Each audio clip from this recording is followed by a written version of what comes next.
If you enjoy stepping into the past, remember to like and subscribe. Also, tell me who should travel next and in what year.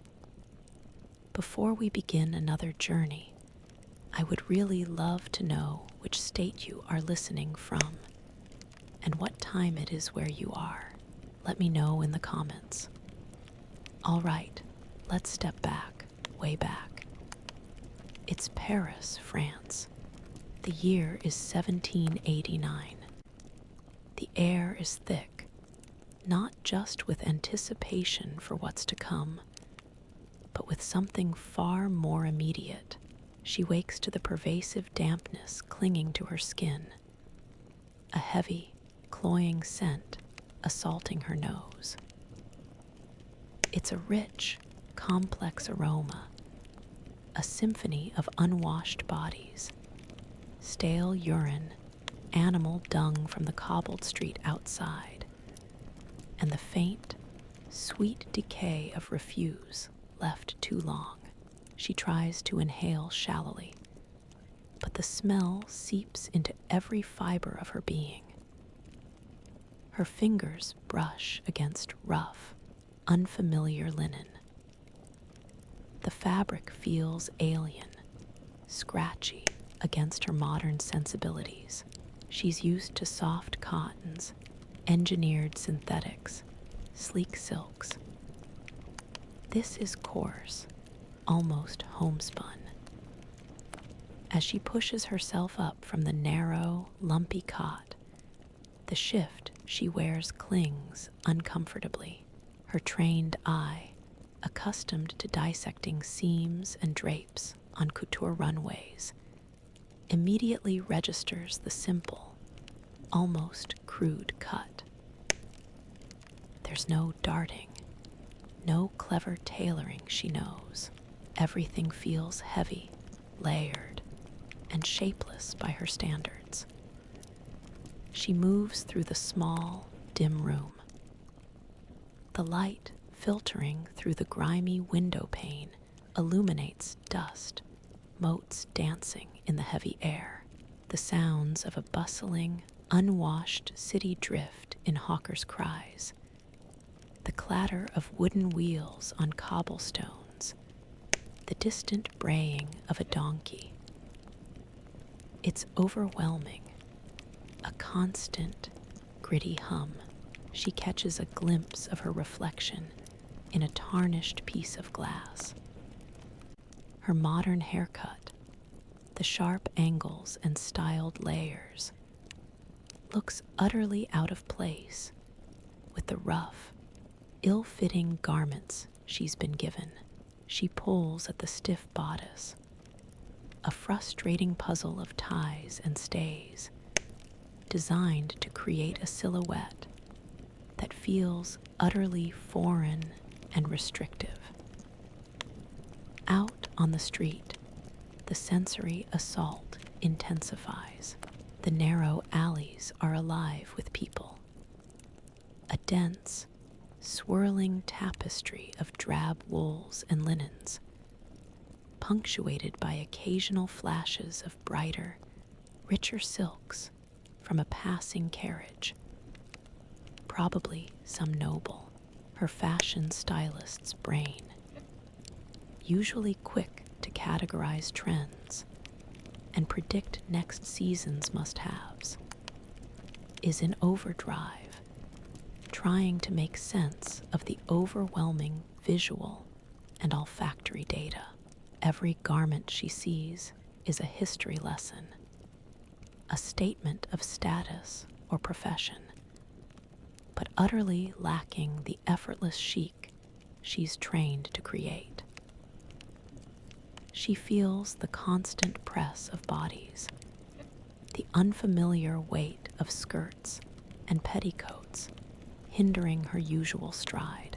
The cobbles are uneven, treacherous, a far cry from smooth pavements. Her modern sneakers would have been useless, but even the sturdy, low-heeled shoes feel clumsy. The sheer volume of raw, unprocessed humanity is startling. There are no deodorants, no mass-produced soaps. The natural world and all its unfiltered smells is simply there. By the end of the week, as the sun dips below the Parisian rooftops, casting long shadows down the grimy streets, she finds herself tracing the rough stitching of a linen chemise. Her hands, usually adept at draping delicate fabrics, feel clumsy, alien. The weight of this new reality presses in. She understands that elegance here is not about minimalism or comfort, but about display and structure, a language she vaguely knows, but must now learn to speak, design, and live. The days have been a blur of disorientation, a constant fight against a world that simply doesn't conform to her expectations of cleanliness, comfort, or aesthetic. She wonders if her eye, her modern understanding of beauty, will be a curse or a key in this era, where the very fabric of society feels like it's about to unravel. It's Paris, France, 1789. The second week of her unexpected journey brings with it a persistent, almost inescapable reality. The rough, scratchy embrace of linen. Each morning, she feels the same dread as her fingers fumble with the fastenings of her stays. The coarse fabric of her shift already chafes her skin before the day has even properly begun. It feels like a constant, low-grade irritation, a subtle abrasion with every movement. The layers she pulls on, the heavy petticoats, the structured gown, only add to the sensation of being encased in a stiff, unyielding shell. Her professional eye, trained to appreciate luxurious textures and fluid drapes, now critiques these garments not for style, but for sheer physical endurance. There's no stretch, no forgiving give in the weave, just an insistent, unyielding pressure against her body. Stepping out onto the street, the cold, uneven cobblestones are a fresh assault. Her feet, accustomed to the engineered support of modern footwear, ache constantly. She picks her way carefully, avoiding puddles of dubious origin and the inevitable piles of horse manure, a constant threat to both her footing and the already drab hem of her gown. The movement she once took for granted, a brisk, purposeful stride, is now a slow, deliberate shuffle. Each step requires conscious effort, a balance between speed and avoiding a twisted ankle. Blisters bloom on her heels, a constant, throbbing reminder of the stark difference in everyday travel. Her mind, usually buzzing with textile innovations and design concepts, is now fixated on the practicalities of 18th century existence.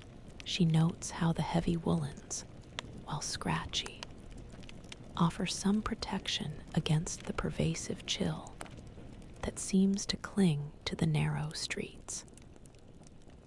She observes the simple, utilitarian nature of most common attire. Dyes are muted.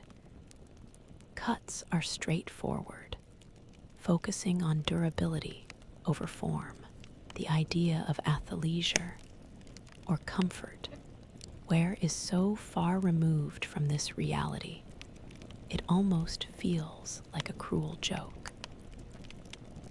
The constant physical discomfort acts as a filter for her perception of the city, the grandeur of a passing noble's carriage, resplendent with its fine silks and elaborate embroidery, seems almost absurd when her own feet throb with every step.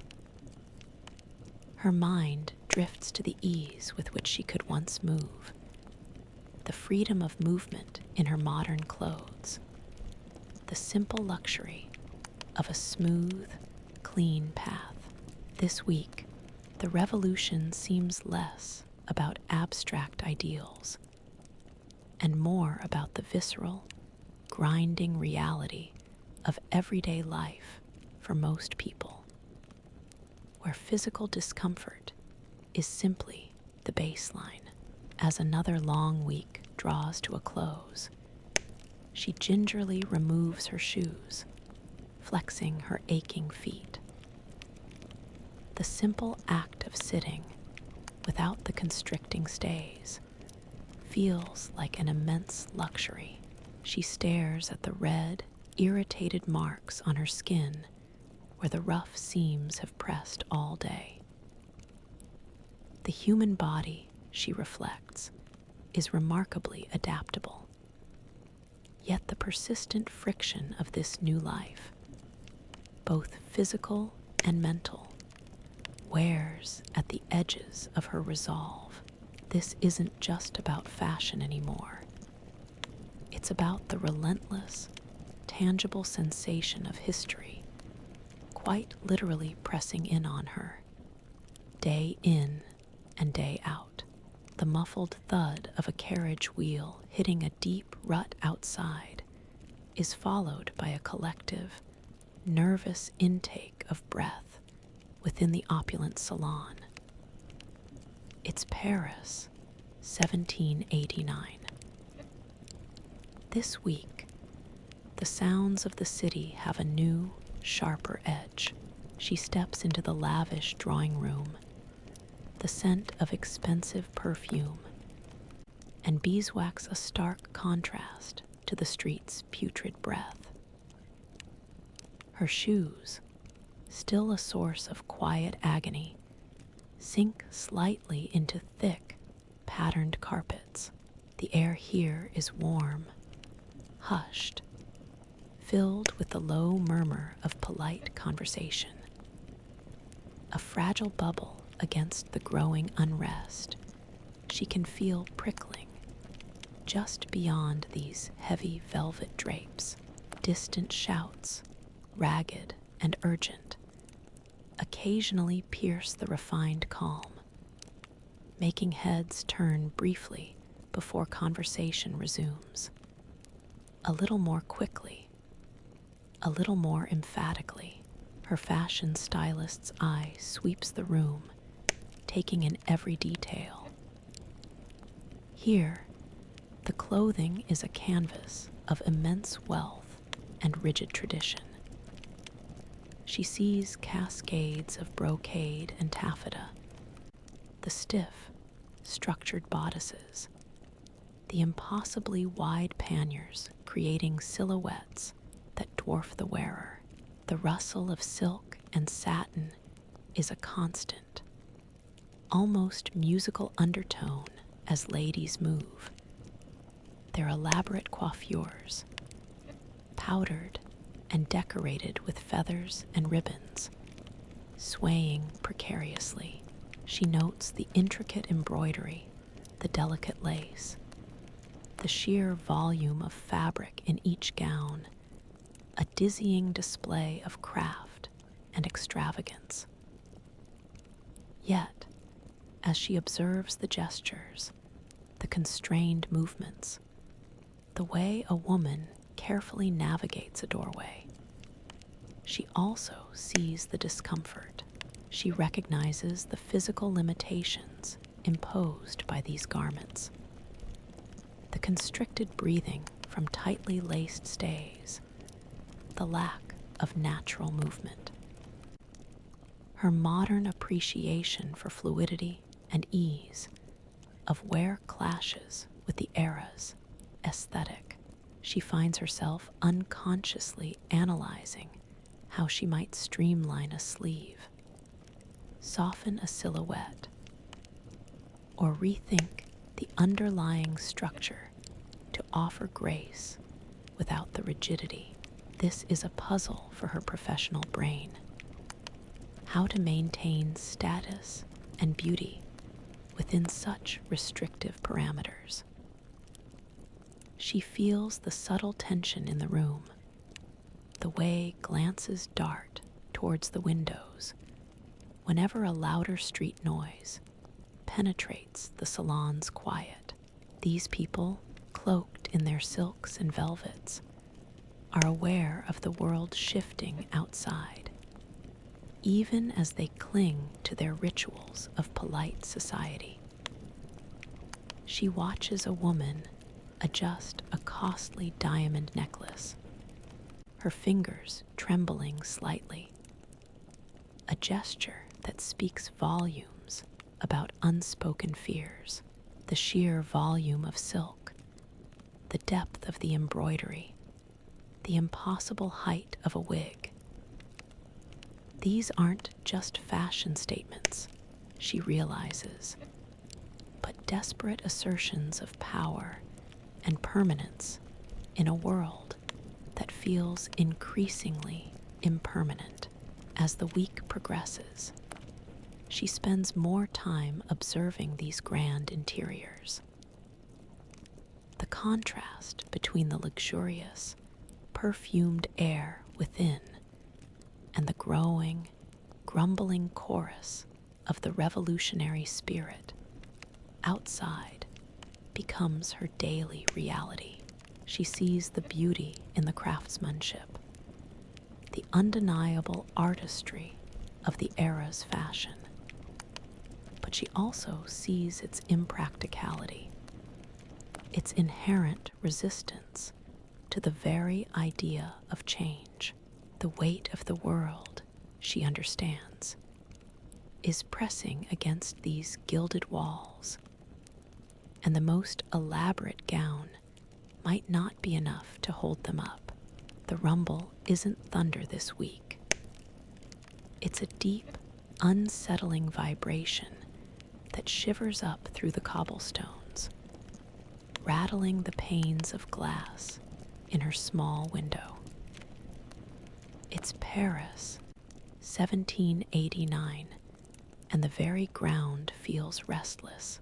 She stands by the window, hands pressed against the cool glass, feeling the tremors more than hearing them clearly at first. The air carries a new scent, not just the usual Parisian miasma, but something sharper, metallic, mixed with wood smoke. She sees people moving with a new urgency in the streets below, their faces etched with a mixture of fear and frenzied excitement. Their simple, often patched, clothes seem to ripple with the collective tension, no longer merely practical, but almost like banners in a nascent storm. Her modern mind, accustomed to seeing power as abstract, now witnesses it as a raw, physical force manifesting in the streets. The news, when it arrives in hurried whispers and shouted exclamations, speaks of the Bastille, a fortress, a symbol of arbitrary power, now breached. For her, a fashion stylist, the concept of structure is everything. The elegant lines of a gown, the supportive bones of a corset. The Bastille, in her mind, was the ultimate rigid structure, imprisoning not just bodies, but ideas. Now, it's collapsing, its formidable stones being pulled apart, brick by brick, the realization of what that fortress represented. the king's absolute power to imprison without trial. The letters de cachet chills her. Her modern understanding of legal rights makes the inherent injustice of the old regime shockingly clear. This isn't just a building. It's a terrifying legal void for anyone who displeased the powerful. She observes the stark contrasts in attire that week with a new, sharp awareness. The few remaining nobles she glimpses still wear their silks, their powdered wigs, their defiant displays of wealth. But now, there's a new fragility in their posture, a nervous fluttering of fans. Their clothes, once symbols of unassailable status, now seem almost like costumes for a play whose final act is rapidly approaching. And then there are the common people, their rough wools and linens, suddenly imbued with a new, dangerous pride. She notices the emerging cockades pinned to caps, a new, simple accessory, but one loaded with profound political meaning. It's a declaration, a uniform of revolution, stitched not in fine silk, but in the fabric of the people. Her own simple, borrowed clothes feel inadequate, neither noble nor overtly revolutionary, leaving her in a sartorial no man's land. The danger of being perceived incorrectly suddenly feels very real. She touches the rough cloth of her sleeve, a material she had previously dismissed as simply uncomfortable, now understanding it as a uniform, a statement, or a target, depending on who is looking. As the echoes of the Bastilles fall dissipate into the daily hum of Paris, replaced by a restless, vigilant quiet, she finds herself tracing the outline of a rough, wooden chair. The arbitrary nature of power, she realizes, is not just about grand institutions or distant monarchs. It's about the very air you breathe, the path you walk, the clothes you wear, and the sudden, terrifying understanding that at any moment, for any reason, you could be deemed an enemy. The foundations of this society, much like the prison fortress, are being dismantled, and she has no idea what new structures will rise in their place, or what she will be expected to wear within them. It's Paris, 1789. This week, the most intimate sensation is the cool, unyielding pressure of a blunt steel needle against her fingertip. A small, sharp protest before it even pierces the fabric. She sits hunched near the single, sputtering oil lamp, its dim glow casting dancing shadows on the rough plaster walls. In her lap, a small tear in the hem of her coarse linen shift stares back at her, a glaring flaw demanding attention. Her fingers, usually nimble with luxurious silks and delicate trims, feel clumsy and large around the crude, thick needle. The thread, a tangle of uneven cotton, or perhaps rough linen, seems to resist her attempts to thread it through the impossibly small eye. She squints, bringing it closer, the smell of lamp oil suddenly stronger, mingling with the familiar scent of worn fabric. Her first attempt to push the needle through the heavy, densely woven linen is an exercise in frustration. The fabric feels like armor, stubbornly refusing to yield. Her modern mind, accustomed to the effortless glide of a machine needle, or the precision of a sharp, fine hand-sewing needle, struggles with the sheer effort required.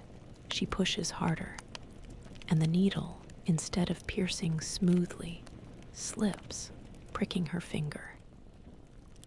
A tiny bead of blood wells up, a surprisingly vivid splash of red against the dull gray of the thread. A small, involuntary hiss escapes her lips. She tries again, positioning the needle more carefully, bracing herself against the fabric's resistance. Her professional eye, trained to detect every nuance of weave and finish, notes the unevenness of the threads, the sheer, robust thickness designed for durability, not for elegant repair. There are no delicate stitches here, no invisible mending techniques. This is about function, about simply closing a gap, making something last.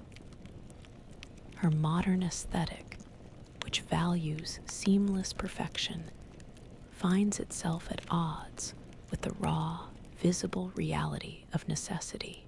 She can't help but think of the powerful sewing machines in her old life. The speed, the precision, the sheer ease of it all. The hours crawl by. The simple act of creating a running stitch, something she dismissed as basic, becomes a monumental task. The thread knots, the fabric puckers, her fingers ache, developing a new kind of soreness she's never experienced from her craft. She notices the callus forming on the side of her thumb, a quiet testament to her growing, albeit unwilling, adaptation. This isn't just about mending a tear. It's about wrestling with the limitations of raw materials and rudimentary tools. A stark lesson in 18th century resourcefulness as the first faint light of dawn begins to filter through the window, painting the room in pale gray. She finally ties off the last knot. The mend is visible, undeniably clumsy by her own high standards, but it holds. She runs her finger over the stitched line, feeling the raised thread. The simplicity, the sheer brutal utility of it, is a stark contrast to the world of fashion she once inhabited, where mending was a lost art, replaced by replacement. Here, survival is stitched into every thread, a constant physical reminder that comfort and convenience are modern luxuries, and that sometimes a crude, functional mend is the difference between having and having not. The sharp scent of singed wool, a delicate trace of lavender, and the ubiquitous smell of raw linen fill her nostrils. It's Paris, 1789, and this week she finds herself in the quiet, focused hum of an atelier. She steps into the small, bustling workspace, the sounds a welcome contrast to the chaotic street outside. Here, the soft snip of shears, the rhythmic scratch of a needle pulling through fabric, and the almost imperceptible rustle of cloth create a soothing, almost meditative rhythm. Light filtered through a grimy window illuminates dust motes dancing in the air, highlighting the focused expressions on the faces of the women hunched over their work. Her eyes, accustomed to the pristine, minimalist aesthetics of modern fashion studios, quickly adjust to the cramped, tool-strewn tables and overflowing baskets of fabric scraps. A master seamstress, her face a roadmap of fine lines, gives her a long, appraising look. The seamstress's gaze, she recognizes instinctively, a professional assessment.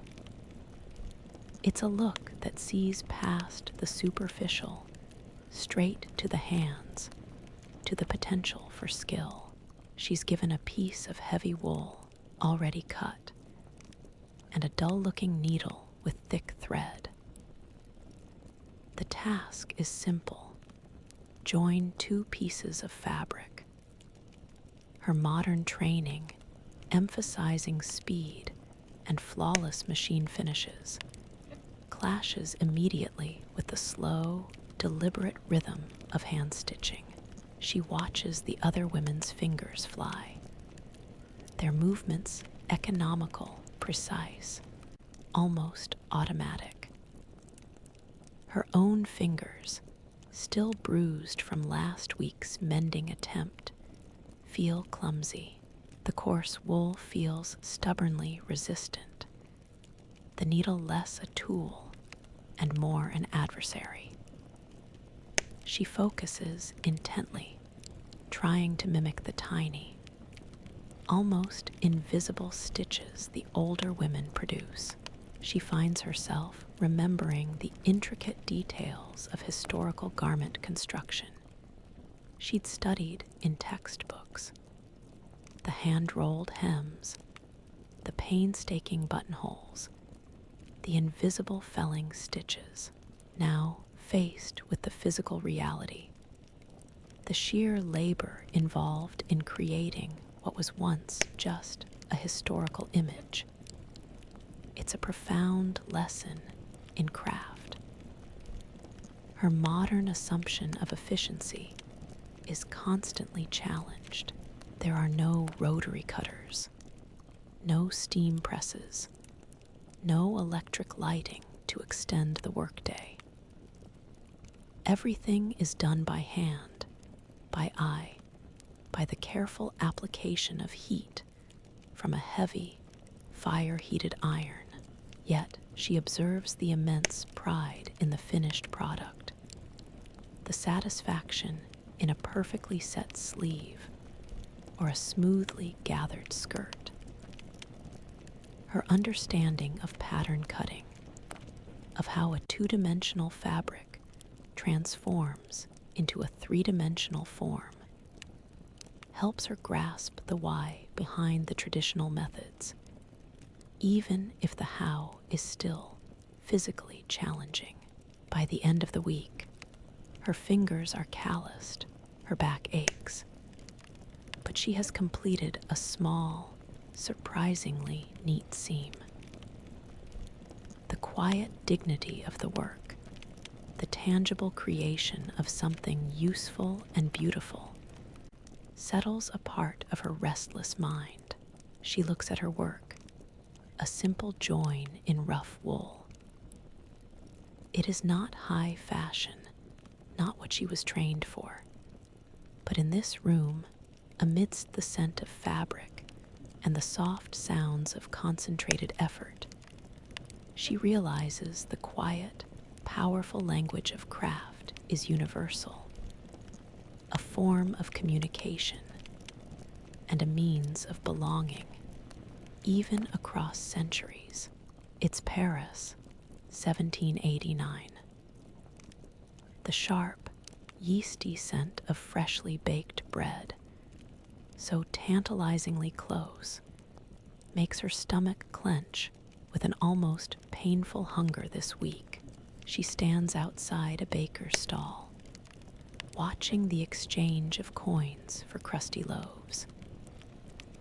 The hunger, a constant, low thrum beneath her growing adaptation, pushes her forward. Her gaze, however, isn't on the bread directly, but on the coarse, linen sacks the baker uses to hold his flour, and the simpler cloths that wrap the less expensive loaves. Her professional eye, honed to analyze fabric, immediately spots the loose weave, the uneven threads, the way the material already shows signs of wear and impending tears. It's a waste of material, she thinks, an inefficient use of resources that could lead to spoilage or loss. She approaches the baker, a man with flour dusting his apron and a wary look in his eyes, common enough in these uncertain times when food is precious. She gestures towards one of his flour sacks, then with her fingers traces a tighter, more robust diagonal pattern on an imaginary surface, emphasizing the interlocking strength she envisions. She points to a frayed seam, then mimes a method of stitching she knows would hold more securely.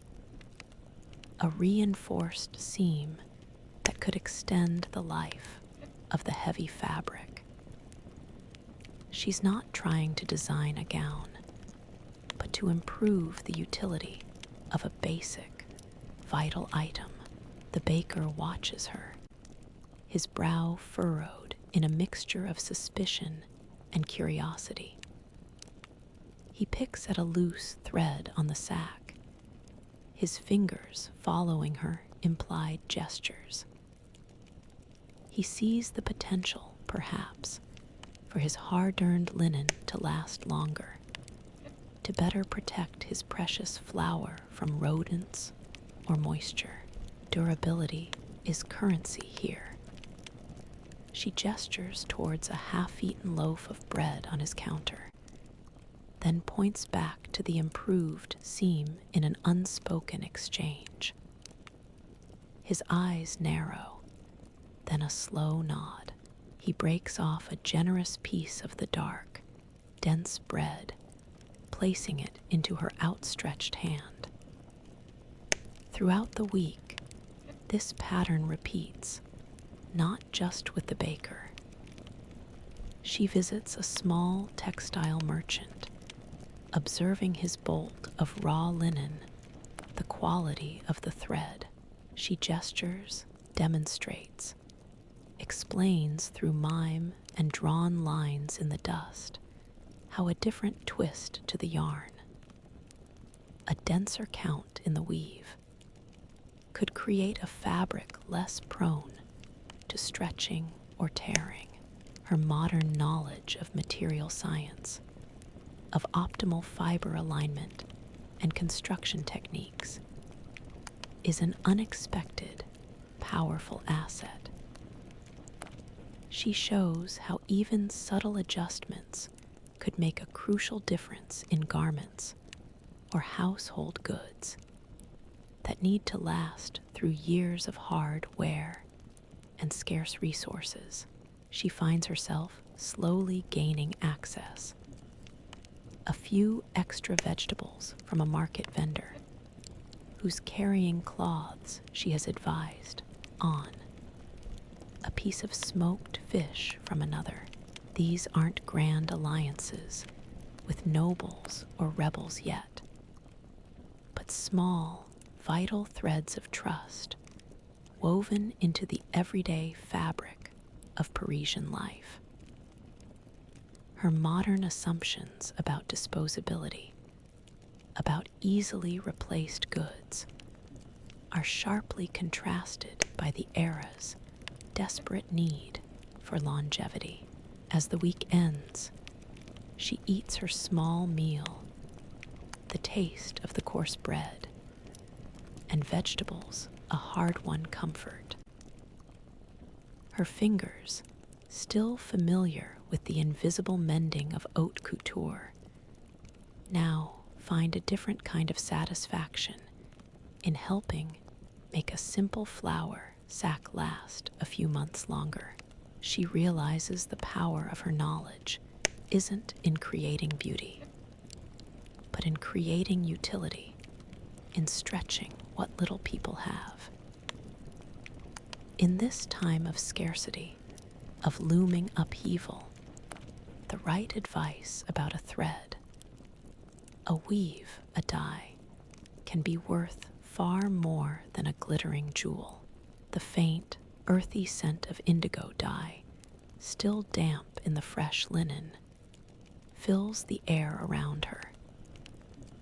It's Paris, 1789, and this week, the textile feels less like a burden and more like a promise. She carefully lays out a piece of plain, undyed linen, a small gift from the seamstress at the atelier in exchange for her assistance. It's a humble fabric, but in her hands, it feels like a blank canvas. Her fingers trace the natural grain, assessing its drape and potential. She's used to mood boards, digital sketches, and racks of designer samples. Here, her tools are her imagination, a few precious pins, and a pair of shears that groan with every cut. She mentally drapes the fabric, visualizing lines, understanding how a simple tuck or a strategic gather can transform a flat piece of cloth into something with form. Her modern eye for silhouette, for the way fabric moves with the body rather than constricting it, begins to merge with the practical needs of the era. Her goal isn't revolutionary couture, not yet. It's about creating something that offers a whisper of grace within the rigid, utilitarian demands of the period. She considers the constant chafing of coarse linen, the restriction of stays. What if she could suggest a simpler bodice, one that allowed for more breath, less stiffness? She sketches in her mind. Then, with a piece of charcoal on a scrap of paper simple, flowing lines for a modest, everyday gown, perhaps with a slightly higher waistline than was currently fashionable, but not so radical as to draw unwanted attention. It's a dress that might, just might, feel less like a prison. She spends hours meticulously cutting, her modern understanding of pattern efficiency guiding her to minimize waste, a critical skill when fabric is so precious.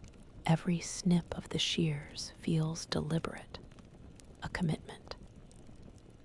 She remembers lessons on bias cuts for fluidity, on grain lines for strength knowledge that transcends centuries, even if the application is vastly different. The actual sewing is still slow, her fingers working through the thick linen with a hand needle. She focuses on clean, strong seams, but also on subtle shaping, using gathers and simple darts where she might have once used complex tailoring techniques. It's a quiet rebellion against the era's sartorial strictures. The dress takes shape over several days. It's not revolutionary in its appearance, but in its feel. The waistline is a touch softer. The sleeves allow for greater arm movement. When she finally holds it up, Still unadorned, she sees it, a simple garment, yet one that carries an echo of effortless elegance.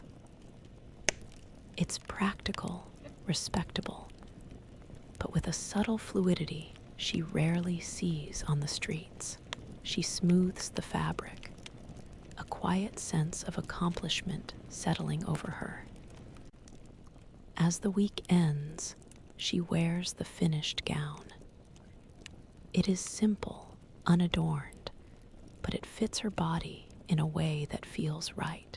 The rough linen still chafes, but the overall sensation is one of quiet liberation compared to the stiff, traditional garments. She walks through the crowded streets, the subtle sway of her skirt, a small, personal victory. She realizes that even in a world on the brink of chaos, where grand designs are dangerous, there is a profound, almost primal satisfaction in creating something, in shaping matter with her hands, in finding a small, personal expression of beauty and comfort, a tiny thread of hope in the vast, confusing tapestry of the past. The cacophony hits her first, a swirling blend of bellowed prices, the squawk of chickens, the rumble of cartwheels, and the insistent buzz of flies. It's Paris, 1789. This week, the heart of the city feels like a living, breathing, shouting entity in the bustling market. She steps into the dense throng, the smells a powerful punch to her senses. Overripe fruit mingles with pungent cheese, the metallic tang of fresh fish, the earthy aroma of root vegetables, and the ever-present undertone of sweat and unwashed humanity. Her vision, usually scanning for clean lines and curated displays, is assaulted by the sheer, unorganized abundance and scarcity simultaneously on display. Baskets overflow with carrots and cabbages, while a single bruised apple might be guarded fiercely. The raw, unfiltered energy of the crowd presses in, a constant series of nudges and jostles. Her fashion stylist's eye immediately begins to categorize the clothing around her. Most are dressed in the practical, worn linens and rough wools of the common people. She sees patched elbows, darned stockings, faded dyes that hint at countless washes. These garments are not about style, but about survival, about making do.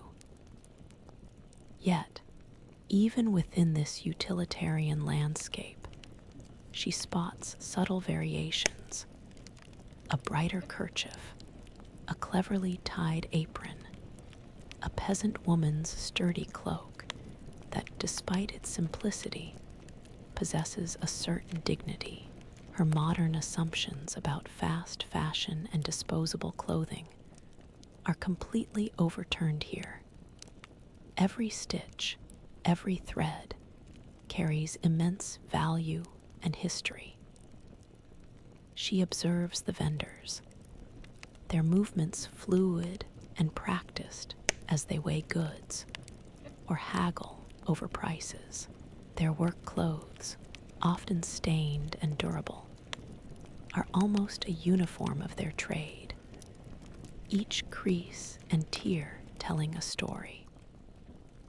She notes the texture of a stall owner's sturdy canvas apron, designed to withstand spills and grime, and mentally contrasts it with the delicate, impractical silks she saw in noble salons. The market is a brutal fashion show of necessity, where form absolutely follows function. Her modern sensibility for order is constantly challenged. The stalls spill into each other, the paths are muddy and uneven, and the cries of fresh fish compete with bread. Get your bread here. She sees a bundle of raw wool, still carrying the scent of the sheep, and mentally processes its journey from fleece to thread to fabric. Understanding the immense labor involved in even the simplest garment, she notices how much textile waste there is. 2 small offcuts and worn-out scraps, which in her modern world would simply be discarded, but here might be salvaged for stuffing, rags, or even patched into a new garment. She reaches out, her fingers brushing against a bolt of undyed canvas, feeling its rough, sturdy texture. It's not beautiful, but it's honest. This market, she realizes, is more than just a place to exchange goods. It's a place where status is sometimes subtly conveyed by the quality of a shoe or the color of a ribbon, but more often by the sheer capability to afford food. Whispers of the escalating price of flour ripple through the crowd, a constant, low anxiety beneath the market's boisterous surface. As the noise and the crowds begin to thin with the approaching dusk, she finds herself clutching a small, hard-won turnip. The market, she reflects, is a stark reminder that fashion, at its most fundamental, is about protection and presentation, a raw response to both physical need and social structure. Here, every thread, every garment, every item of food is a testament to effort, a negotiation for existence, and a quiet, daily struggle for dignity in a world teetering on the edge of unimaginable change. The smooth, cool glide of a fine silk ribbon beneath her fingertips is a sensation she hasn't truly felt since arriving in Paris, 1789. This week, it's a physical touch of pure, focused artistry. She receives her first true commission, delivered by a young woman who's elegant, but not ostentatious. Gown suggests a comfortable, but perhaps not noble status. The client's face, however, holds a nervous tension, her fingers fidgeting with the lace on her cuffs. She wants a hair ornament, something delicate, yet with a modern sensibility. Not the towering, over-the-top confections of powdered wigs, but a piece that whispers of style without shouting for attention. Her request is clear, elegant, adaptable, and subtle. Her fashion stylist's brain, accustomed to the limitless choices of her own time, faces a stark reality of limited materials. Yet, the challenge ignites a spark. She examines the single bolt of soft, deep blue silk ribbon, the only suitable material she has. Its quality is exceptional, a rich, jewel-toned hue that catches the dim light. Her modern eye immediately sees how simple lines, a strategic fold, a carefully tied knot, can elevate this single element into something striking. She imagines a design that uses asymmetry, a small, artful cluster of loops and falls, eschewing the rigid symmetry of the era's grander styles. It's about movement, about a quiet fluidity that suggests forward thought. She spends hours, her fingers relearning the subtle pressures needed to manipulate the fine silk with a hand needle.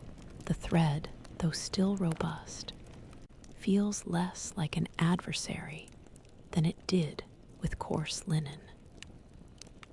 She focuses on the fall of the ribbon, how it catches the light, the subtle textures created by overlapping layers.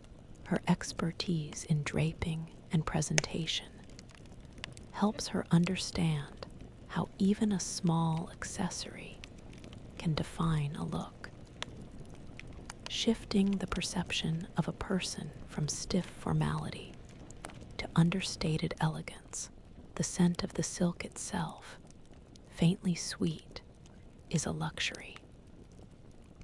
Outside her small room, the usual street sounds are punctuated by more frequent, agitated cries, rumors of unrest, of further actions by the National Assembly, filter in through the thin walls.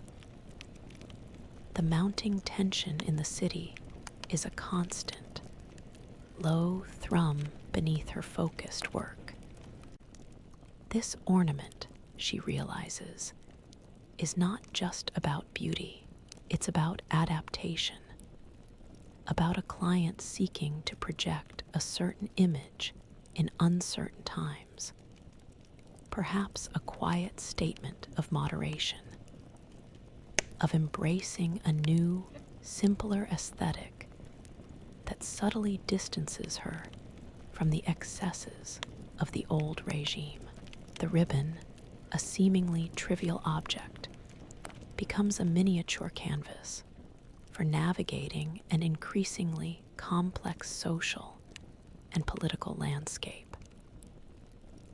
When the small ornament is finished, a delicate cascade of blue silk loops and ties, she holds it up. It is simple, yet possesses an undeniable grace.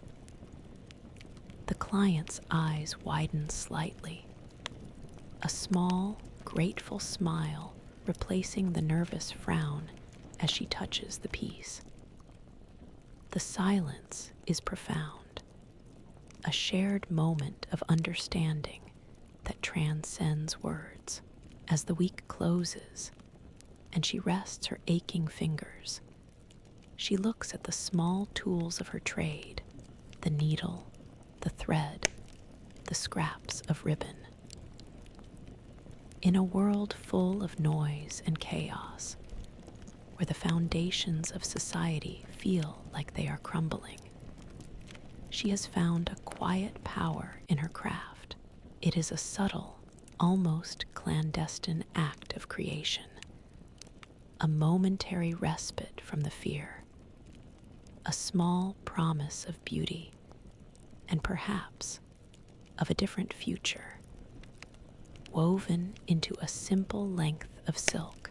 The sharp, acrid scent of stale hair powder, distinct and almost cloying, still lingers on a passing noble's coat as she navigates the crowded street. It's Paris, 1789. This week, the paradox of appearances screams louder than the street vendors. She walks, her eyes constantly scanning, observing. One moment, she sees a powdered wig, impossibly tall and elaborately styled, bobbing above a sea of heads. A fleeting glimpse of satin and lace on a lady's sleeve as she hurries into a carriage. The next, her gaze falls upon a pair of hands, grimy with labor, clutching a rough canvas bag filled with vegetables from the market. The stark visual contrast is a physical punch to her aesthetic sensibilities. Her fashion stylist's brain, usually analyzing trends and silhouettes, is now dissecting the fundamental divides of a society on the precipice. She observes the effortless disdain with which some nobles carry themselves, their clothes a second skin of privilege, the stiff brocades, the vibrant dyes, the intricate embroidery, each thread a testament to a life of leisure and abundant resources. Her modern understanding of fashion as a tool for self-expression feels quaint in this context. Here, it's a rigid uniform of an inherited caste, a visual barrier separating the opulent from the destitute. She notes how their elaborate attire, once a symbol of unassailable power, now feels almost like a target, a flamboyant defiance against the rising tide of discontent. Then there are the grimy hands, the calloused fingers, the rough, patched clothes of the ordinary Parisian. These garments, often simple shifts and sturdy jackets of drab wools and linens, are not chosen for style, but for durability and necessity. She sees the subtle ways these individuals try to maintain dignity within their limited means. A carefully mended tier, a freshly tied kerchief, perhaps a small, tricolor cockade pinned to a cap. A nascent political statement sewn directly onto the person. Her assumption of cleanliness and easily accessible new clothes is challenged by the constant recycling and patching. The sheer effort required to maintain even basic decency. Her professional mind, trained to consider fit and comfort, now understands the immense physical burden of both extremes.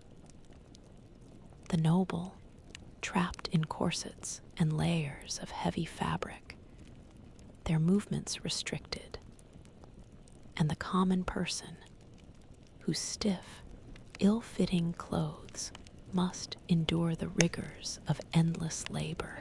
Neither seems truly comfortable by her modern standards. Yet each wardrobe serves a crucial, identity-defining purpose. She notes the weary slump of shoulders beneath a heavy wool cloak, and the almost brittle posture of a lady balancing an elaborate wig. As the week passes, the visual gap between these two worlds seems to widen, not just in wealth, but in sentiment. The rich wear their past, and the poor wear their struggle, yet both now carry a subtle undercurrent of fear and defiance. She realizes that the true language of clothing in this revolutionary Paris isn't about fleeting trends or beauty, but about stark, undeniable declarations of who you are, what you possess, and increasingly, where your loyalties lie.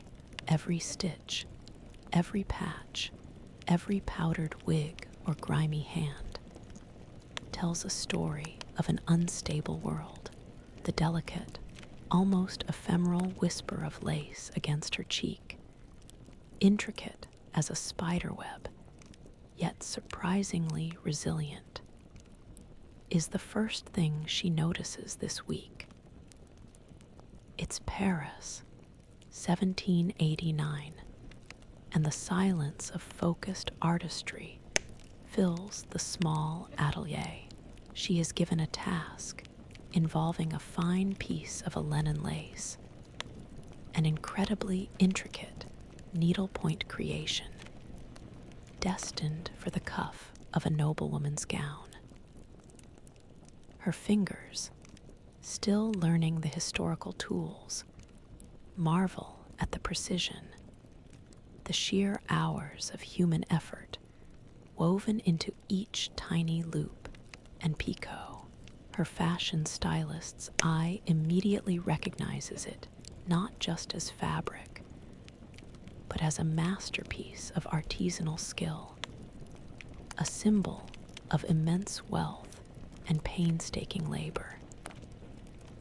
This isn't just a trim, it's a declaration. As she carefully attaches the lace, her modern mind begins to decipher its unspoken language. She notices how a client, a woman of means, but with a nervous energy, requests the lace be sewn to a removable cuff. It's a small detail, but profound. It hints at a desire to appear refined when necessary, yet be able to shed the overt symbols of aristocracy when moving through less sympathetic parts of the city. The lace, once an unambiguous sign of status, is now a nuanced garment, a silent negotiation with a volatile world. She finds herself working closely with one of the older seamstresses, a woman whose gnarled fingers seem to possess an intuitive understanding of every thread. They communicate not with words, but with shared glances at a difficult stitch, a silent nod of appreciation for a perfectly aligned pattern, or a subtle gesture towards a method of securing the delicate fabric without tearing it. Her own deep understanding of textiles, of how different weaves and fibers react, allows her to anticipate challenges and suggest solutions through demonstration. This shared passion for the craft, for the creation of beauty from raw materials, transcends the centuries between them. The older woman's eyes, initially wary, now hold a flicker of respect, a recognition of shared skill despite their different origins. This week, she sees how a simple piece of lace is a microeconomy. The lace maker, the merchant, the seamstress, the wearer. Each thread connecting them, each knot a point of value. She learns that the quality and quantity of lace could signal a family's long-standing lineage, their current financial stability, or even their political leanings by its absence or understated display. Her modern assumption that fashion is primarily about personal expression now bends to the weight of social consequence. As the week draws to a close, the lace-trimmed cuff lies completed, a testament to both ancient craft and subtle modern adaptation. She runs her finger over the intricate patterns, feeling the delicate artistry. She has not only mastered a challenging new skill, but has also forged a quiet connection with another human through the universal language of creation. The lace itself feels like a fragile bridge, connecting the past to the present and herself to these new, complex human bonds. She understands now that beauty, especially in turbulent times, is not just about aesthetics, but about connection, subtle communication, and the surprising strength found in shared passion. The cool, damp air rising from the river kisses her face, carrying with it the subtle, earthy scent of moving water and ancient stone. It's Paris, 1789. This week, as twilight descends, the city exhales a quiet sigh by the Seine. She stands on a bridge, her hands gripping the cold, rough stone balustrade. The persistent aches in her feet and back, a constant companion in these heavy clothes, recedes slightly, momentarily forgotten. Her gaze sweeps across the river, now a shimmering canvas reflecting the last vestiges of a bruised orange and violet sky. The buildings along the banks, once sharp and imposing under the harsh daylight, soften into dark, intricate silhouettes, their windows beginning to flicker with the warm glow of oil lamps and candles. The haphazard geometry of roofs and chimney pots becomes a gentle, layered composition against the fading light. The sounds of the city, usually a cacophony, mellow here. The distant clatter of a carriage becomes a muted rumble. The shouts of vendors fade into a general hum. What she hears most clearly is the gentle lapping of the river against its banks. A rhythmic, ancient pulse, a wooden barge laden with goods, drifts silently past, its single lantern casting a trembling line of gold on the water. Her fashion stylist's eye, accustomed to finding beauty in intentional design, now recognizes the inherent artistry in this natural flow. The unintended elegance of the city's ancient structures against the fluid movement of the water. It's a different kind of composition, vast and timeless. She watches the slow dance of light and shadow, the way the gray stone of Notre Dame takes on a deeper, more profound hue as darkness gathers. The lack of modern streetlights means the sky above becomes a deeper, richer expanse, hinting at the first shy stars. This unspoiled view, a privilege of the past, offers a clarity her modern, light-polluted world rarely allowed. It feels like a moment outside of time, a serene bubble amidst the mounting anxieties she feels every day, a reminder of a beauty that predates and perhaps will outlast all the human turmoil. The rough weave of her woolen cloak, which often feels like a scratchy cage, now offers a comforting warmth against the evening chill. She pulls it tighter, a small, unconscious gesture of comfort. She notices the simple, sturdy construction of the bridge itself, the worn stones smoothed by centuries of footsteps, a testament to enduring function.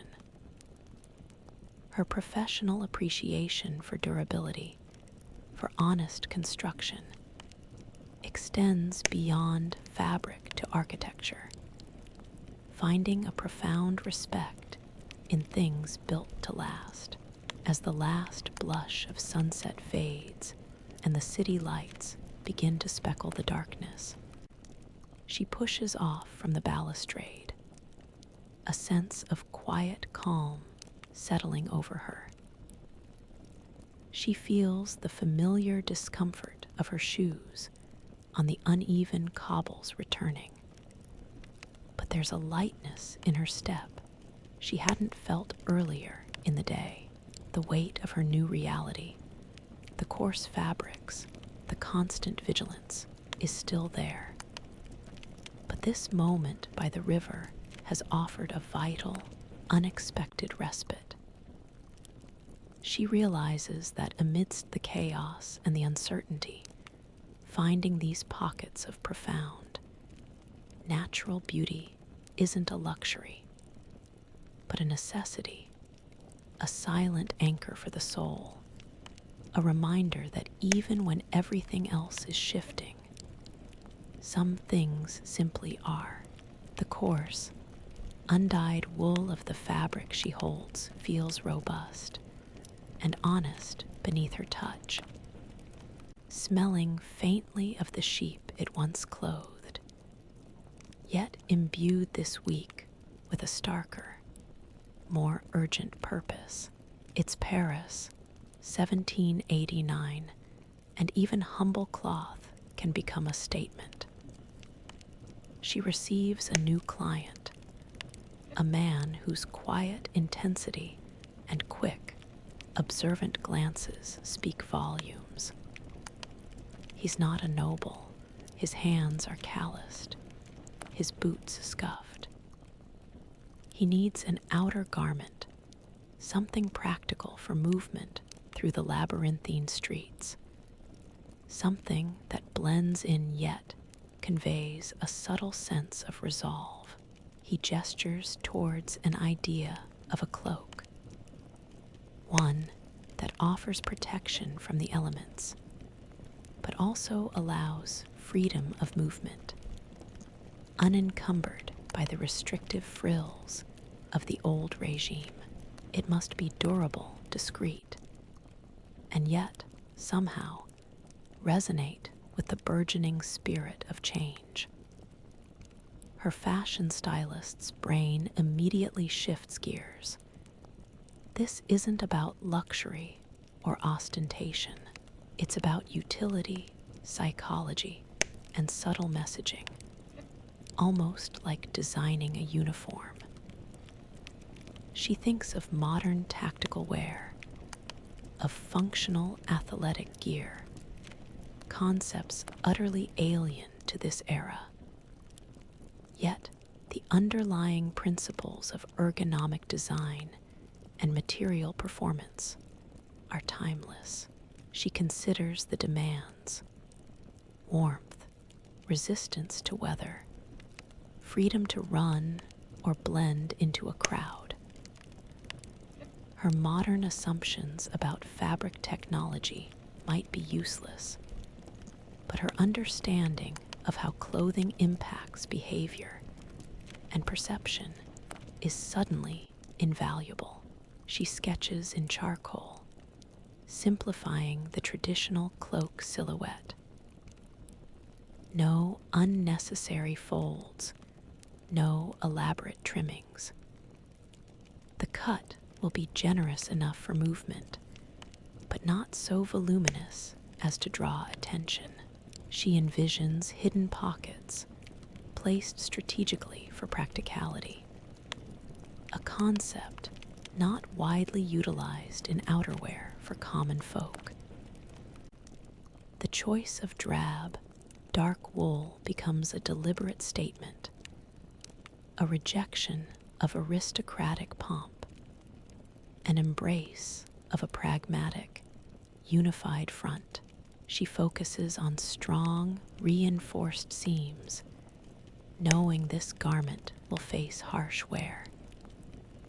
It's about designing for a cause, for a movement that values action over adornment. She spends hours, her fingers meticulously working the thick wool. The process of hand stitching feels less like a chore and more like an act of quiet defiance. Each strong stitch she places into the fabric is a conscious decision to create something lasting, something functional for the new world taking shape. She considers the symbolic power of simplicity, how the absence of old world extravagance becomes its own powerful aesthetic. A uniform, not of an army, but of an idea. The creation takes shape, a cloak of dark, sturdy wool, its lines clean, its hood deep. It's a garment designed for purpose, reflecting the rising tide of practicality and Republican virtue. It would offer anonymity when needed, but also a quiet dignity. She carefully attaches a simple, tricolor cockade to the inner lining, a hidden symbol of allegiance, a discreet nod to the revolutionary ideals gripping the city. It's a detail that would only be seen by the wearer or those they trusted, a personal pledge woven into the very fabric of the garment. As the week ends, she smooths the heavy wool, feeling its protective weight. This isn't just a cloak, it's a testament to a shift, a tangible piece of a new identity being forged in the heart of Paris. She realizes that her skill, once focused on superficial beauty, has found a deeper, more dangerous purpose here. She is not just designing clothes. She is contributing, in her own quiet way, to the visual language of a revolution, weaving purpose and ideology into every thread. And in doing so, she feels a profound connection to this turbulent, yet utterly vital, historical moment. The familiar hum of the atelier, a comforting blend of soft scrapes of fabric, the rhythmic snip of shears, and the almost silent pull of thread through cloth, now feels like the soundtrack to her daily life. It's Paris, 1789. This week, the threads of her existence here are intertwining into something unexpectedly close to home. She sits at her usual spot, the worn wooden table now holding the subtle indentations from her own elbows. Her fingers, no longer clumsy, work with an almost instinctive rhythm, guiding a fine steel needle through a sturdy piece of linen. The fabric, once an alien, coarse material, now feels pliable, responsive to her touch. She's mending a child's worn tunic, reinforcing a seam that has split from too much play and too little fabric.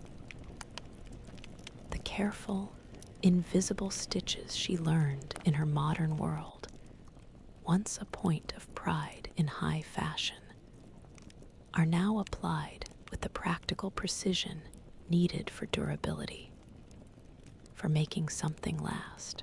The smells of the atelier, a medley of various textiles, beeswax, and human warmth, are no longer a sensory assault, but a comforting presence.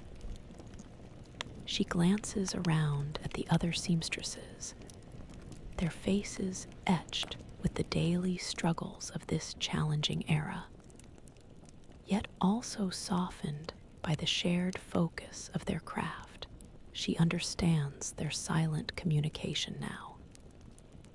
The shared sigh over a particularly stubborn knot, the appreciative nod at a well-turned hem, the shared intensity in adjusting a pattern piece. Her professional language of design, once articulated in abstract concepts and precise industry terms, has transformed into this universal craft, a way to connect and contribute. She finds herself anticipating the delivery of new fabric, the challenge of working with limited resources. Her modern assumptions about abundant, varied textiles have completely dissolved. Each piece of cloth, whether a precious scrap of silk or a large bolt of rough wool, is now viewed with profound respect, its potential maximized with her ingrained knowledge of cutting efficiency and garment construction. She has learned the local customs, the unspoken rules of the workshop, the subtle nods of permission from the master seamstress, the respectful distance kept when a client is being fitted. These small, daily interactions have woven her into the fabric of this place. The discomfort of her clothes, the constant ache in her feet, has become a dull background noise, no longer the overwhelming sensation of her first weeks.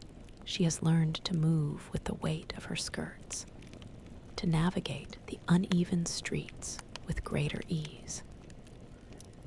Even the constant, low thrum of revolutionary tension in the city, the shouts from distant squares, feels less like an external threat and more like a shared reality she is now a part of.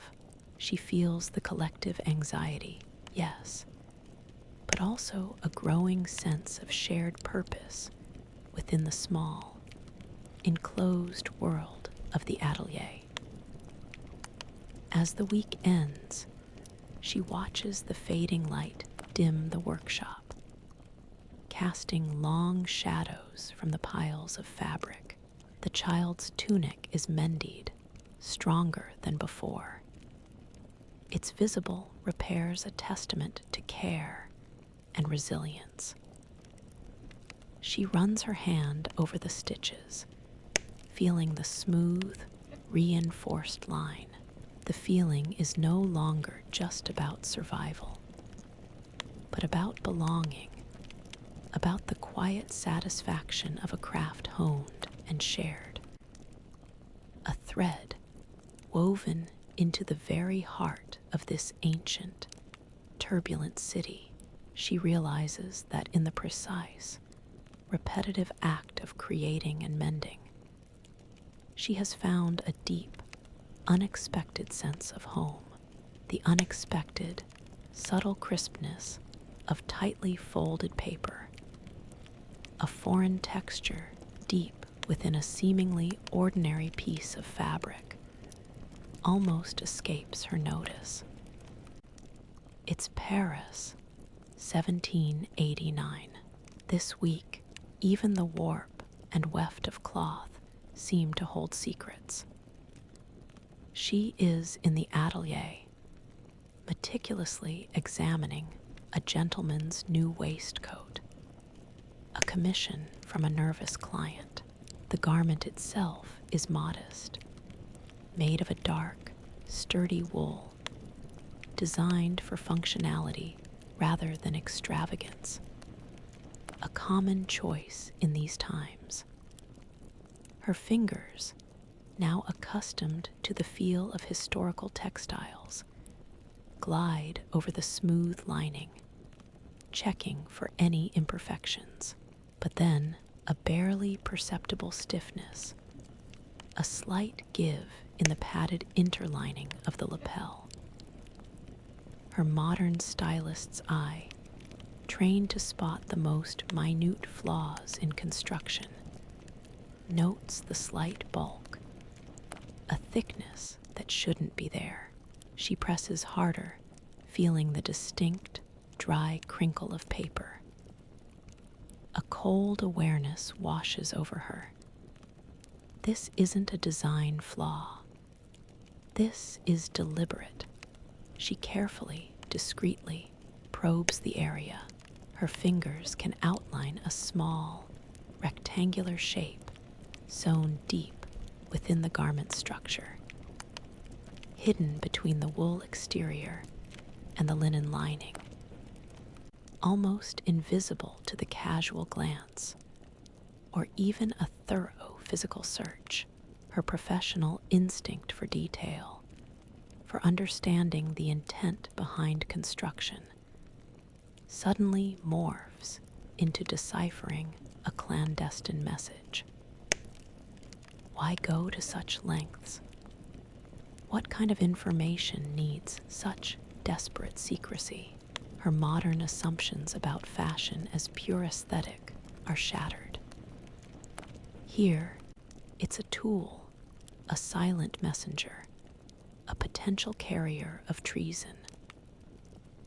The client's earlier, almost dismissive instructions about the lining make it robust, able to withstand heavy wear, now take on a chilling new meaning.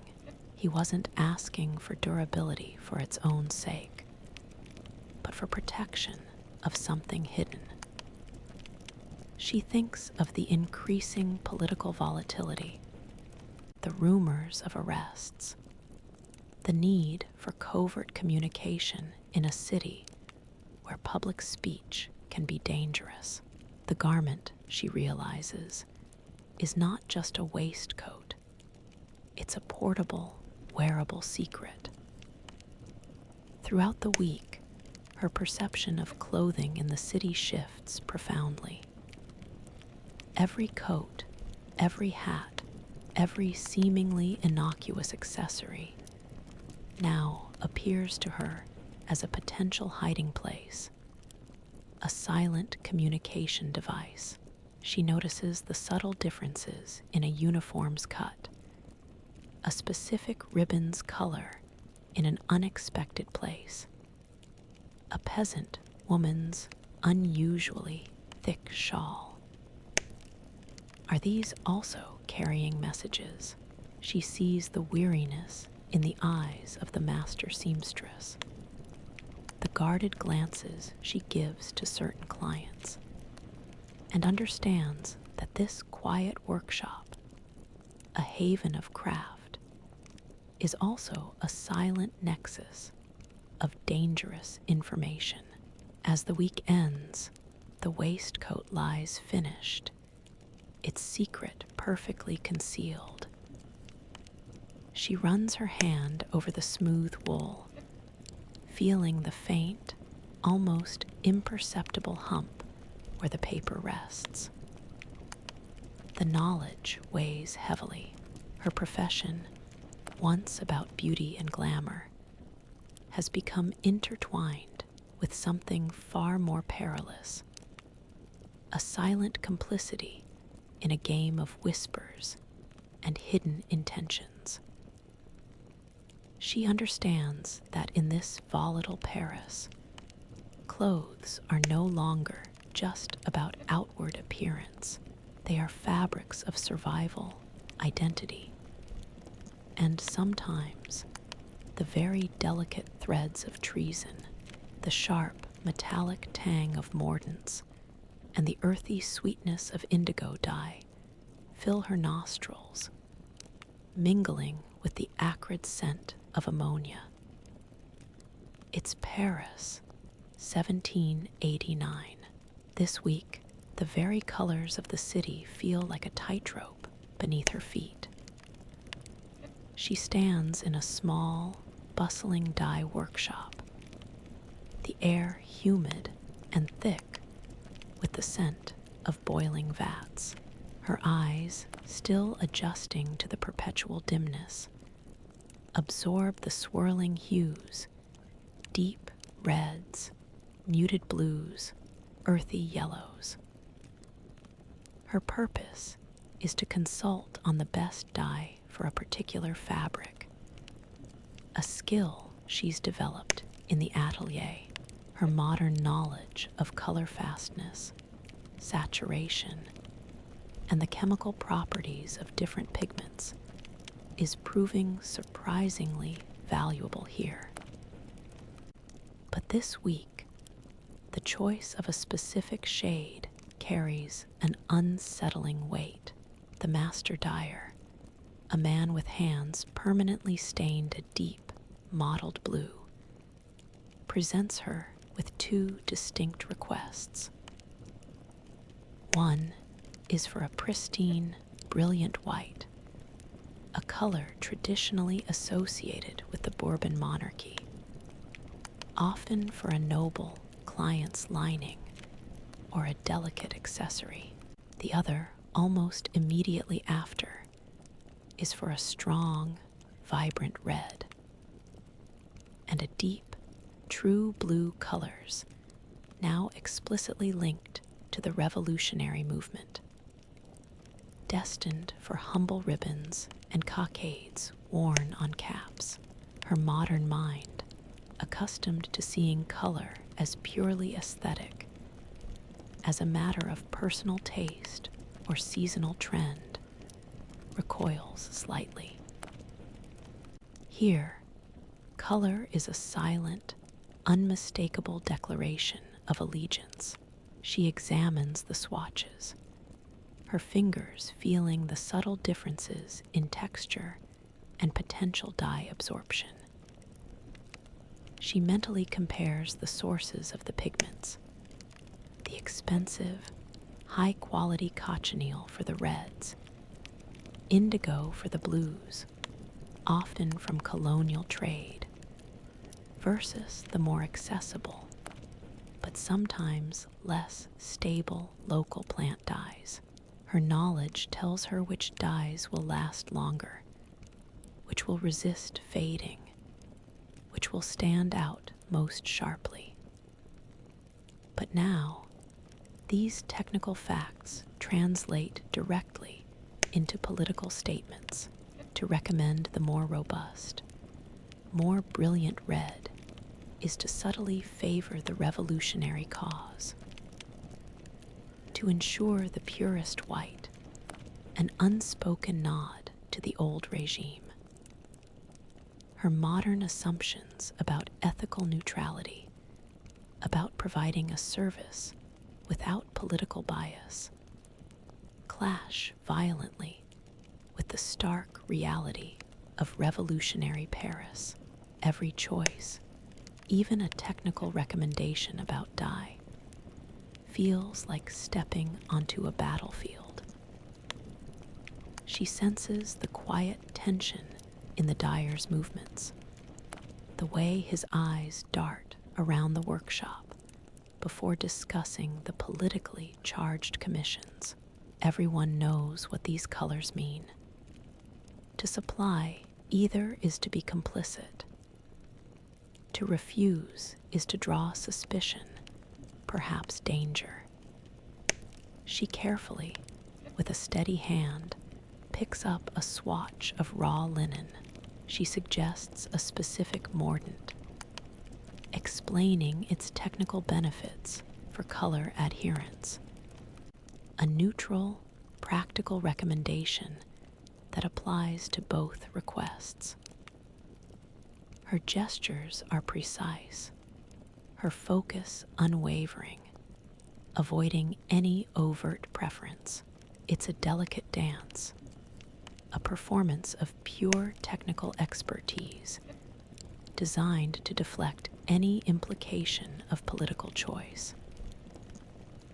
As the week ends, her hands, still faintly smelling of dye, rest on the rough wooden table. The pressure of these daily decisions weighs on her. She is no longer just a fashion stylist, lost in time.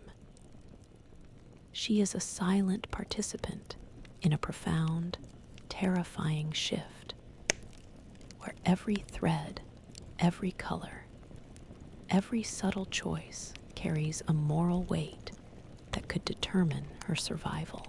The vibrant beauty of the dyes, once a source of joy, now feels dangerous. a silent language of life and death being woven into the very fabric of Paris, the almost imperceptible shift in tension, a subtle tautness in the fine linen thread as she pulls it through the needle, sparks a dangerous thought this week. It's Paris, 1789, and even a simple stitch can conceal a world.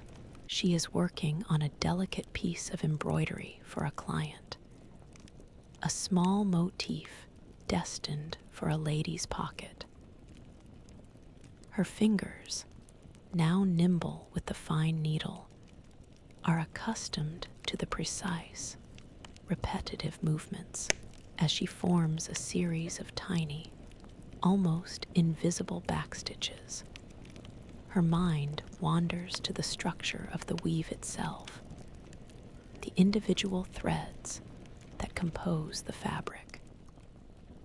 Her modern textile knowledge, a deep understanding of thread counts, weave patterns, and fiber compositions, suddenly offers a disturbing possibility.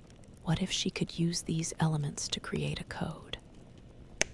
Not a written code on paper, which can be found and read, but a code woven directly into the fabric itself, hidden in plain sight. Her modern brain thinks of binary patterns, of data embedded in complex structures. Here, in this rudimentary world of hand weaving and natural fibers, the idea feels audacious, almost impossible, yet tantalizingly within her grasp. She experiments in secret late at night by the flickering oil lamp. She takes a scrap of linen and begins to stitch, not for aesthetics, but for a hidden pattern. What if a certain number of stitches, or a specific type of knot, or even the subtle change in tension in the thread, could represent a letter, a number, a simple message, a sequence of long and short stitches, like Morse code, but embedded into a seam? Or a specific, almost invisible, cross-stitch at a predetermined point in a garment. Her fashion stylist's eye, trained to detect minute details, to notice the fall of a drape or the precision of a hem, is suddenly seeing a canvas for covert communication. The temptation is immense in a city riddled with spies, where letters are intercepted and words can mean death. A code woven into a piece of clothing could be unbreakable to anyone not initiated. She imagines a seemingly innocent handkerchief, a simple cuff, a decorative border, carrying a message that could save a life or doom a cause. Her modern assumptions about transparent information, about readily available communication, are violently contrasted by the absolute need for secrecy here. The power of such a code, her unique ability to create it using her professional knowledge, feels like a heavy weight. She considers the ethics. To whom would she offer such a skill? For what purpose? The revolution is a swirling vortex of shifting loyalties, where today's hero could be tomorrow's villain. Her intervention, even in something as subtle as a stitch, could have unforeseen, catastrophic consequences.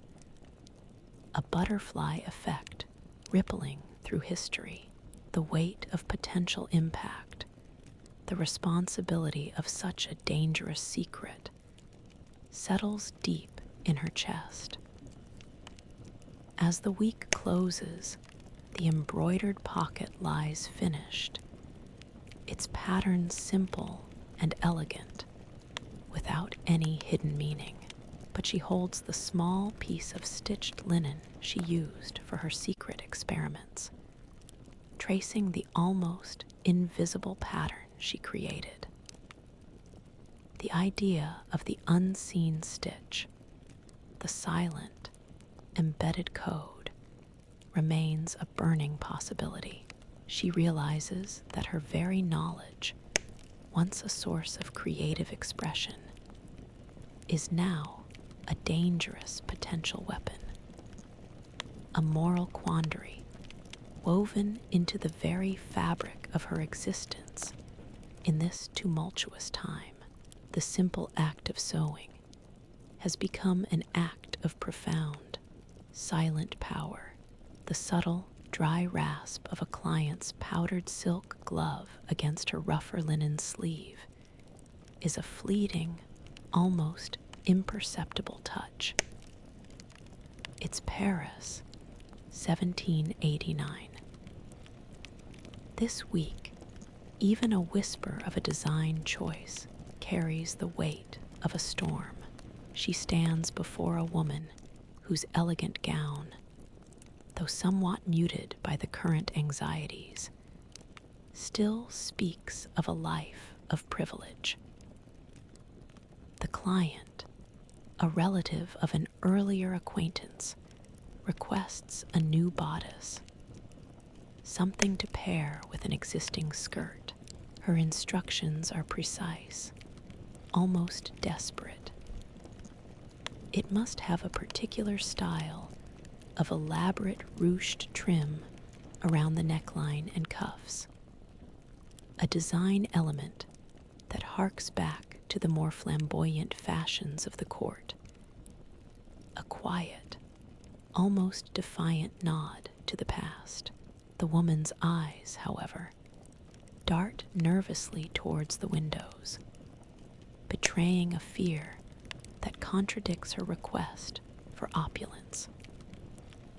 Her fashion stylist's brain immediately processes the implications. The desired ruching, while beautiful, is overtly aristocratic, a clear visual link to the very excesses the revolutionaries are railing against. To create it as requested would be to dress her client in a sartorial target, and by association, to align herself with the dying world of the monarchy. Her modern understanding of how imagery and symbolism impact public perception screams a warning. In a city where a simple tricolor cockade can signify allegiance, an elaborate, traditional trim could signal a dangerous defiance. She takes the measurements, her fingers brushing the fine, though slightly faded, silk of the client's existing skirt. Her mind races, balancing the client's explicit wish with the perilous reality of the streets. Her modern knowledge of textiles and design offers a solution. She can suggest a compromise. A softer, more understated ruching, perhaps using a plainer fabric that still gives the impression of the desired opulence without the overt symbolism, blending the old aesthetic with a new, pragmatic discretion.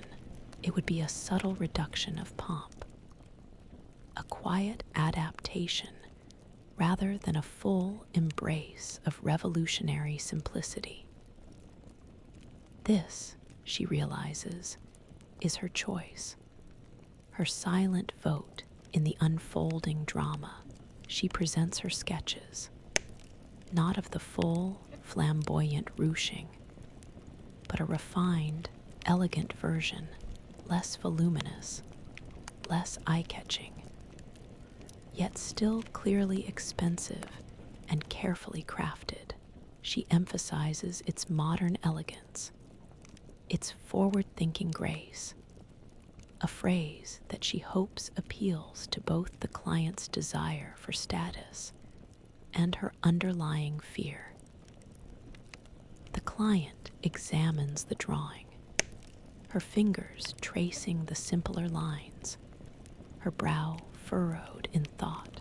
A long pause hangs in the air, heavy with unspoken questions and concerns. Then, a slow, deliberate nod. It's a choice made not just by the client, but subtly, skillfully, guided by the stylist herself throughout the week as she meticulously cuts and stitches the elegant but understated bodice. The sounds of Parisian unrest seem to grow sharper. Distant drums, the hurried shouts of pamphleteers, the increasing visibility of National Guard patrols, all remind her of the precariousness of her subtle design decision. She has chosen a path, however slight, towards moderation, towards a quieter elegance that might offer some protection. As the last stitch is sewn and the new bodice is prepared for fitting, she runs her hand over the softened ruching. It is beautiful, yes, but it is also a quiet compromise. She understands that even in the delicate art of fashion, every choice now carries immense weight. Every line, every fabric, every trim is a silent statement of allegiance, or at least of careful navigation. She has made her subtle choice, a design that whispers rather than shouts. The consequences, she knows, are still out there, lurking in the unpredictable currents of revolutionary Paris, waiting to see if a whisper is enough. The heavy, sweet scent of fading potpourri mixes with the faint, cold smell of fear in the opulent air of the salon. It's Paris, 1789. This week, even luxury feels like a shroud. She steps into the hushed, gilded chamber, her simple, practical dress feeling starkly out of place amidst the heavy damask and polished furniture. Her eyes, now accustomed to the dimness of workshops, take a moment to adjust to the indirect light filtering through heavy velvet drapes. Her client is a noblewoman, still impeccably dressed, but her hands, gripping a piece of fine silk, are too tight, her eyes too wide, betraying a deep, restless anxiety. She requests a new gown for an upcoming event, a ball that may or may not even happen, a defiant, almost desperate gesture against the encroaching chaos. She describes a vision of the finest brocade, the most intricate embroidery, a silhouette that speaks of unwavering tradition and unassailable power. Her fashion stylist's brain immediately sees the potential for breathtaking beauty. The masterful drape of the fabric, the sparkle of carefully placed sequins. She mentally drapes the costly material, envisioning the richness, the artistry required, but her modern mind, burdened by historical knowledge, screams of the guillotine, of the flight of nobles, of the brutal end of this glittering era. She is asked to craft a gilded cage, and her heart aches for the bird trapped within its confines. Her modern assumptions about the permanence of wealth and status are brutally challenged by the specter of impending doom. She goes through the motions, sketching with a heavy heart, selecting trims from a limited, yet still extravagant, array, advising on the exact shade of imported silk. She could, she knows, subtly suggest a more practical, less conspicuous design, something easier to move in, less identifiable, perhaps a gown suitable for quiet travel, for escape. But the client's gaze is fixed on grandiosity, on a final, fleeting assertion of a world that is already slipping away. The woman clings to the old symbols, needing them like a lifeline. She finds herself meticulously planning the construction of an elaborate stomacher. The precise placement of costly lace on a wide hoop skirt, knowing its fragility against the coming storm, the sheer volume of material, the hours of delicate handwork, feel almost obscene against the backdrop of the city's hunger and growing unrest. Outside the salon's heavy doors, the street murmurs with discontent. The scarcity of bread is a constant topic.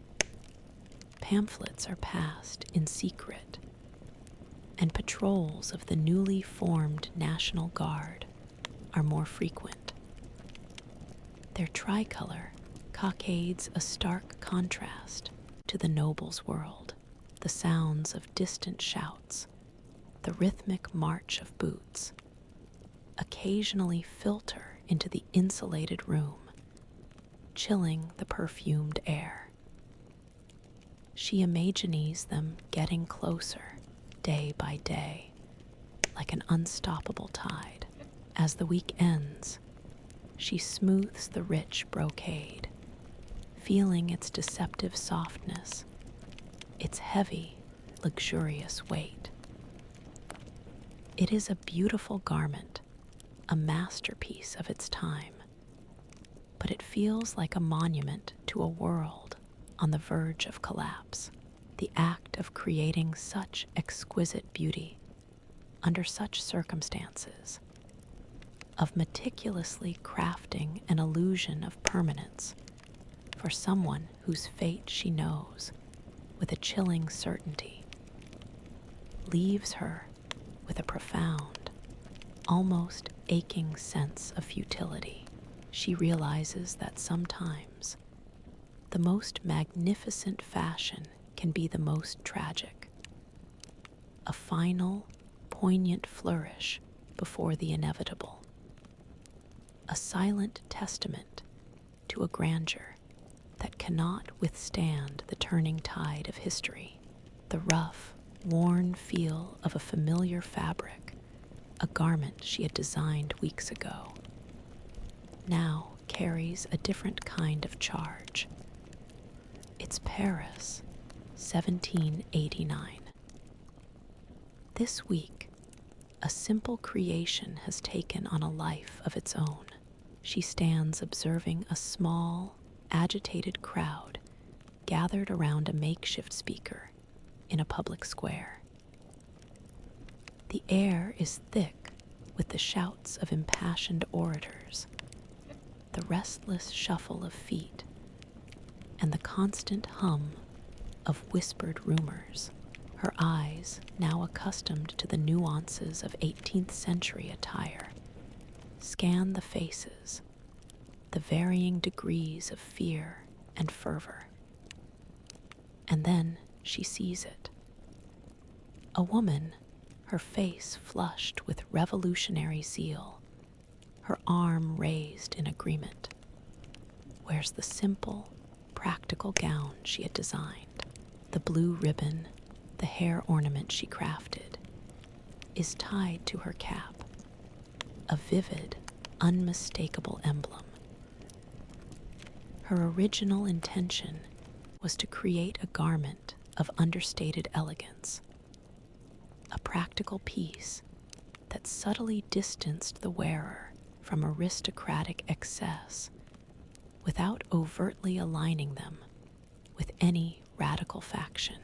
The soft, flowing lines, the slightly higher waist, the discreet simplicity were meant to be a quiet rebellion against the constricting fashions of the old regime.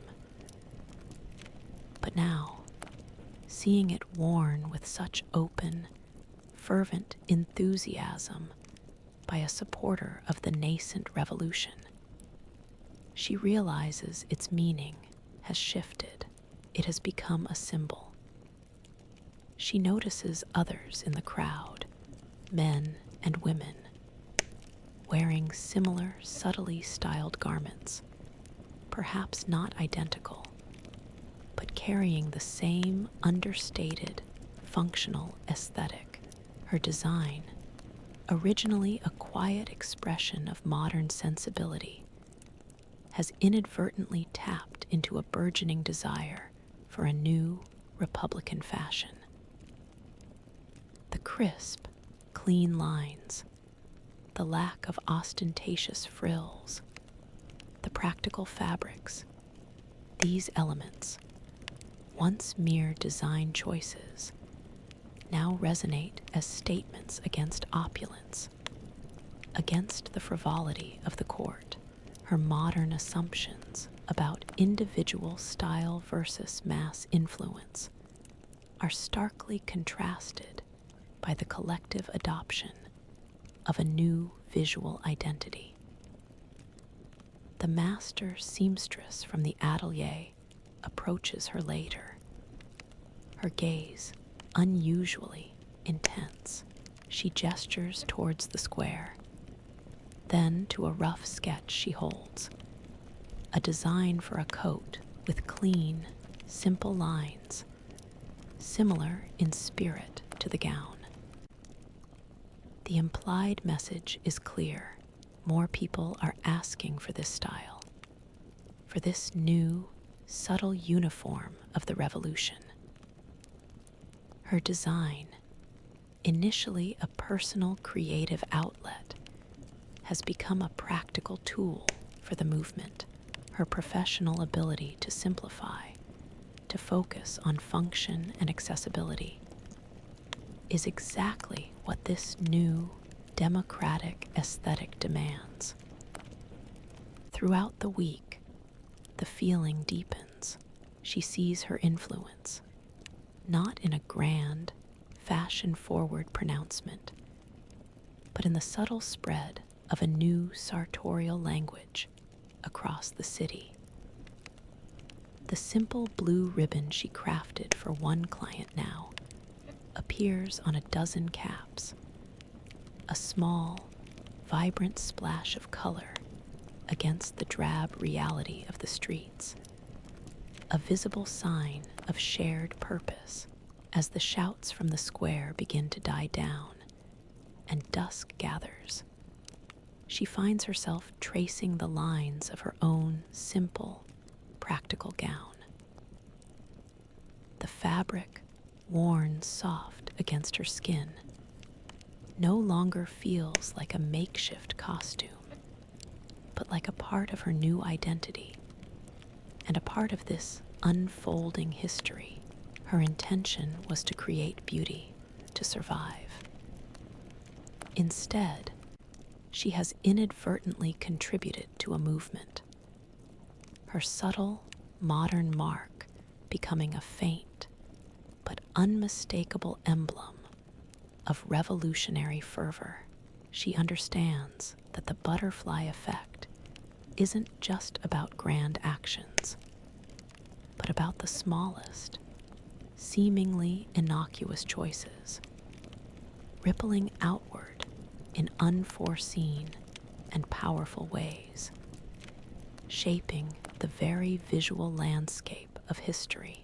The sharp, acrid smell of burning refuse, carried on a gust of wind, stings her eyes. It's Paris, 1789. This week, the very air feels charged, and the subtle lines of her designs seem to cut deeper than she ever intended. She watches from the narrow alleyway as a small, tense confrontation unfolds in the square. A woman, dressed in a simple, elegant gown with a discreetly high waist and flowing lines, a style distinctly reminiscent of her own designs, is being jostled by a group of poorer women. Their own clothes are ragged, patched, and worn. The elegant woman tries to shrink back, her hands clutching her simple but clearly well-made garment. A sharp, accusatory gesture from one of the attackers points directly at the gown. Its Republican simplicity, now perceived not as solidarity, but as a calculated, mocking luxury, a new form of aristocratic pretense. A cold knot tightens in her stomach. Her intention had been to create a bridge, to design a fashion that could signify a modern sensibility without overt political alignment, a style that offered grace without ostentation. But she now sees it weaponized, misunderstood, creating a new line of division where she had hoped for a softening. Her modern assumption that style could be universally appreciated as elegant, even in simplicity, clashes violently with the raw, visceral anger fueled by inequality and suspicion. The very lack of elaborate trimmings meant to signal discretion is now seen as a cynical display by those who have nothing. She observes the fury in the eyes of the attacking women, the way their rough, work-worn hands reach out, not to harm, but to mock, to pull at the fabric, to expose the hypocrisy. The victim of this confrontation, the woman in her style of gown, clearly intended no offense. She was merely trying to adapt, to navigate the new social currents with a quiet grace. But in the charged atmosphere of revolutionary Paris, even quiet grace, when underlaid with the suspicion of wealth, can be deemed provocative. Later in the atelier, the master seamstress's gaze holds a new, somber weight. She gestures towards a discarded sketch, a design for a practical yet elegant coat similar to the revolutionary's cloak, but with subtle touches that might appeal to a broader, less radical clientele. She shakes her head slowly, a silent warning. The market for such moderate designs is shrinking. The lines are hardening. People are no longer seeking subtle interpretations. They are seeking clear, unambiguous signals of allegiance. Her designs, intended for adaptation, are instead feeding the very polarization she hoped to avoid. As the week ends, the stench of fear and anger still seems to cling to the Parisian air. She sits alone, her hands resting on a bolt of plain linen, no longer seeing it as a canvas for graceful adaptation, but as a fabric waiting to be cut, dyed, and twisted into flags of stark, opposing colors. Her craft, once a source of creative joy, has become a mirror reflecting the harsh, divisive truths of a society tearing itself apart. She realizes that in revolutionary times, even the most innocent aesthetics can be weaponized, creating seams of discord that run deeper than any stitch she could ever sew. Her quiet influence, far from bridging gaps, has only sharpened the divides. The sharp, almost artificial sweetness of cheap perfume, a new scent replacing the elegant fragrances of earlier weeks, prickles her nose. It's Paris, 1789. This week, the air in the salons is thick not just with powder, but with whispers. She finds herself in a salon that, while still grand, lacks the effortless opulence of the higher nobility. The women gathered here are still dressed in silks and brocades, but the fabrics are perhaps less lustrous, the trims less extravagant. Their conversation, however, holds a new intensity. Their eyes, once merely curious, now follow her with an unsettling mixture of speculation and fear. She hears her name, or a garbled version of it, flitting between hushed voices, often paired with descriptions of new styles, simpler cuts, modern elegance. Her fashion stylist's brain, usually thrilled by recognition, now feels a cold dread. The whispers are not entirely complimentary. They carry an undertone of suspicion. A woman adjusts a rather plain silk ribbon in her hair, a style she herself had advocated for. Her lips curve in a tight smile, but her eyes betray a flicker of accusation as she glances at her. So practical, the woman mouths, the words hanging in the air like a veiled criticism. Her designs, intended to be a discreet adaptation, are now being interpreted as a deliberate political statement, aligning her with the changing, increasingly radical tides. Her modern assumption that good design is universally appreciated for its aesthetic merit is crumbling.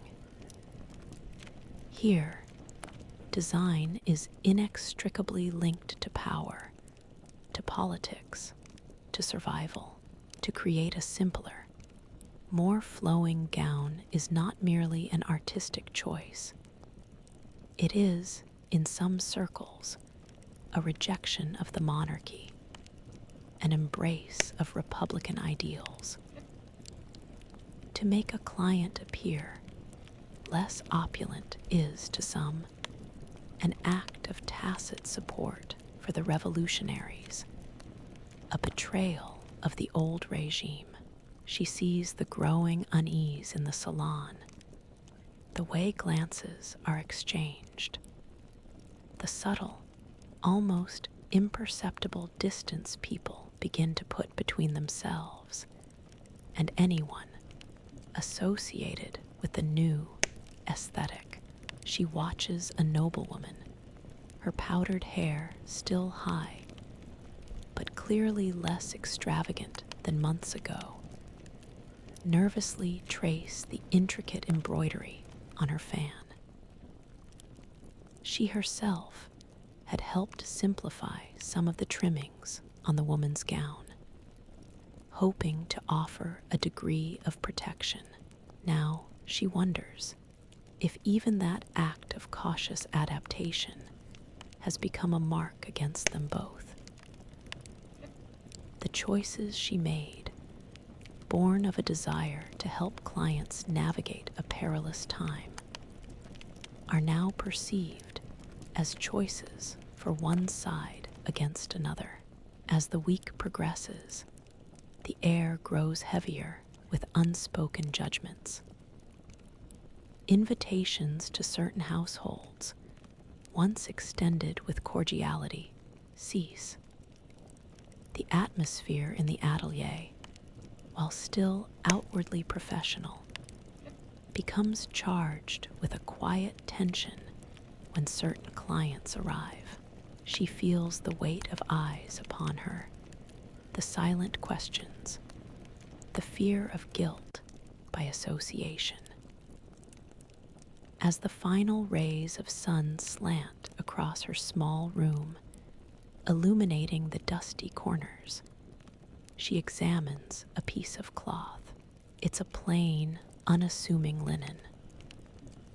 But now, she sees it not as a blank canvas, but as a fabric imbued with potential meanings, a silent battleground of shifting allegiances. Her role as a fashion stylist has transformed from creator of beauty to unwitting arbiter of dangerous political signals. The whispers, once a mere annoyance, have become a chilling premonition. She realizes that in revolutionary Paris, discretion itself can be a luxury. And every thread, every fold, every silhouette she creates now carries the dangerous, unspoken burden of a political statement. The air in the atelier, usually alive with soft industry, feels heavy and still this week, almost like the silence before a storm. It's Paris, 1789, and the quiet has an unsettling edge. She sits at her usual workstation, her fingers carefully turning a piece of linen. The master seamstress, a woman whose steady presence had become a quiet anchor, moves past her, her steps a little heavier than usual. There's a new distance in her posture, a subtle rigidity in her shoulders. The shared glances, once filled with mutual understanding of a tricky stitch or a clever cut, now seem to avoid her or linger with an unreadable, almost wary quality. The connection, once formed over a shared passion for craft, feels frayed, stretched thin by the tumultuous currents outside. The unspoken reason hangs in the air, heavy as the unpressed woolens. Her designs, the ones that prioritize practicality and streamlined elegance, are increasingly seen on the streets, worn by those aligning with the revolutionary spirit. A client had recently commissioned a simpler cap. Its clean lines and absence of frills, a stark contrast to the traditional, more elaborate headwear. The master seamstress had watched her work on it, her lips a thin line, her hands tightening around a spool of thread. Her modern assumption that good design transcends political allegiance has been painfully shattered. Here, every line, every lack of embellishment, every choice of plain fabric is a dangerous statement. She remembers a day earlier in the week when a young man, a known firebrand from the Palais Royal, had entered the atelier. His eyes had swept the room, pausing briefly, almost pointedly, on her workstation. He had spoken to the master seamstress, his voice low, his gestures quick. The master had responded with clipped tones, her eyes flicking towards her for a fleeting moment. A signal she couldn't quite interpret, but instantly felt. The conversation had been about the new aesthetic, the spirit of the people, words that now echo with a chilling double meaning. She feels the subtle shift in the workshop's dynamics. The other seamstresses, once open with their frustrations or shared jokes, now offer only tight smiles or averted gazes. There's a nervous energy, a fear that association with modern or revolutionary styles could bring unwanted attention, compromise their livelihoods, or worse, her attempts to offer practical advice on fabric durability or efficient cutting, once welcomed, are now met with a polite but firm resistance. Her very presence, her undeniable influence on the changing fashion landscape, has inadvertently made her a catalyst for division within the small, once cohesive world of the atelier. As the week ends, the light outside her window dims, casting long shadows across her small room. She runs her finger over the worn fabric of her own simple dress, the one she made weeks ago, now a symbol of unintended consequence. The thread of connection she had carefully woven with the people here, especially with the master seamstress, feels pulled taut, on the verge of snapping. The revolution, she understands with a heavy heart, is not just transforming grand institutions. It is quietly, insidiously, unraveling the most intimate human relationships, forcing wedges of fear and suspicion between people who once shared nothing but the silent, unifying language of their craft. The distinct, cold scent of fear, almost palpable, hangs in the air, a constant, low-level thrum beneath the sounds of the bustling city. It's Paris, 1789. This week, she feels its icy touch directly. She walks through the streets, her eyes no longer idly observing fashion, but scanning, always scanning. The simple, elegant gown she had designed, once a source of quiet pride, is now a symbol of her dangerous influence. She sees it, or versions of it, on the streets, worn by women who are too well dressed for the impoverished sections, or by those in more affluent areas who are trying to blend in, to appear less aristocratic. The effect is not unification, but a clearer demarcation, a new uniform for those attempting to navigate the volatile middle ground and often failing. A rough hand brushes her arm as she passes a group of agitated men. Their clothes are rough, their faces grim. One of them gestures aggressively towards a woman wearing a simple, dark dress with clean lines, a style she knows is hers. The man's eyes, blazing with suspicion, briefly fix on her, then sweep over her own practical, yet well-made, attire. A chilling awareness settles over her. Her aesthetic, her very presence, is now a recognized symbol, a mark. She can no longer hide in the anonymity she once cherished.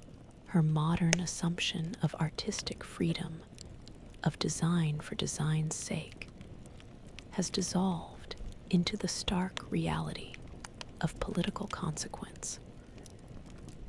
Later, a young messenger arrives at the atelier, his breath coming in ragged gasps. He delivers a hurried, whispered message to the master seamstress, his eyes darting towards her before he leaves. The master's face, usually composed, is pale. She gestures for her to follow her to a quieter corner. With a hand that trembles slightly, she points to a discreet advertisement posted on a nearby wall, one of many revolutionary broadsides. It speaks of enemies of the people, of those who clothe the false republicans, of hidden aristocratic sympathies. A crude drawing of a woman in a simplified, yet clearly expensive, dress is depicted, a visual echo of her own style. The master's eyes meet hers, a silent, weighty warning. The implication is stark, immediate.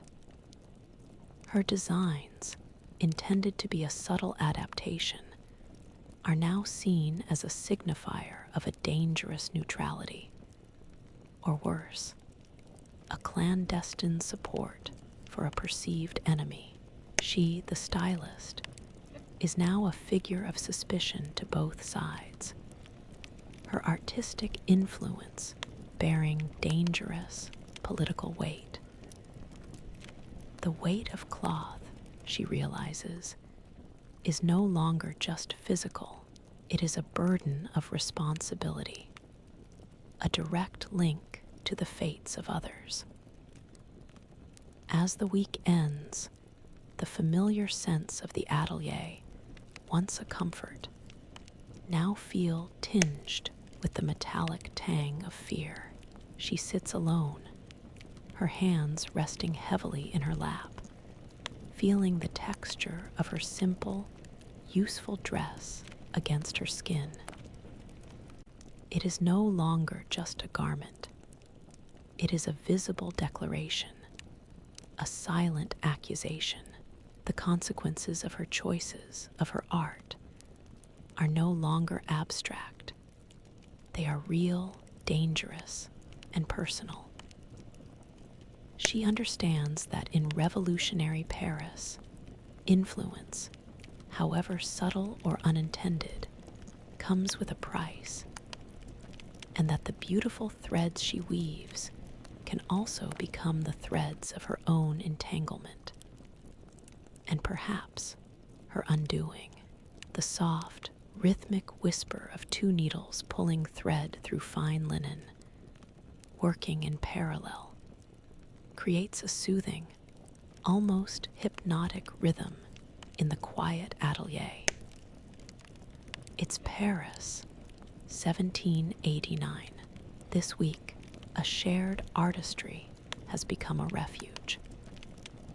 She sits beside a younger seamstress, a woman named Sylvie, whose nimble fingers are just as adept at fine embroidery as her own. They are working on a delicate piece for a child's christening gown, an intricate floral motif that requires immense concentration. The shared task, the intimate focus on tiny stitches and delicate threads, creates a silent language between them. Her modern techniques for maximizing stitch efficiency and thread tension, subtle yet effective, are quietly observed and sometimes mimicked by Sylvie. In turn, she learns from Sylvie's deep, almost intuitive understanding of historical patterns and the subtle nuances of period-appropriate embellishment. The atelier, though still charged with the underlying tension of the city, feels like a sanctuary during these shared moments of creation. The sense of fabric and beeswax, the soft light filtering through the window, the quiet industry of hands, all contribute to a sense of peace. Her modern assumptions about individual creative genius are softened by this collaborative effort, recognizing the immense generational knowledge passed down through the hands of artisans. It's a connection rooted in craft, a universal language of creation that transcends the centuries and the social upheavals.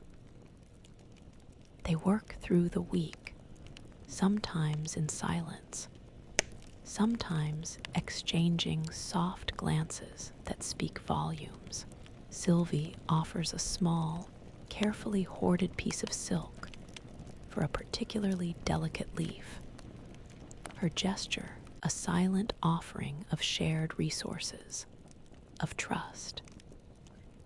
She, in turn, demonstrates a more efficient way to secure a knot, a tiny trick her modern training offered, saving thread and time.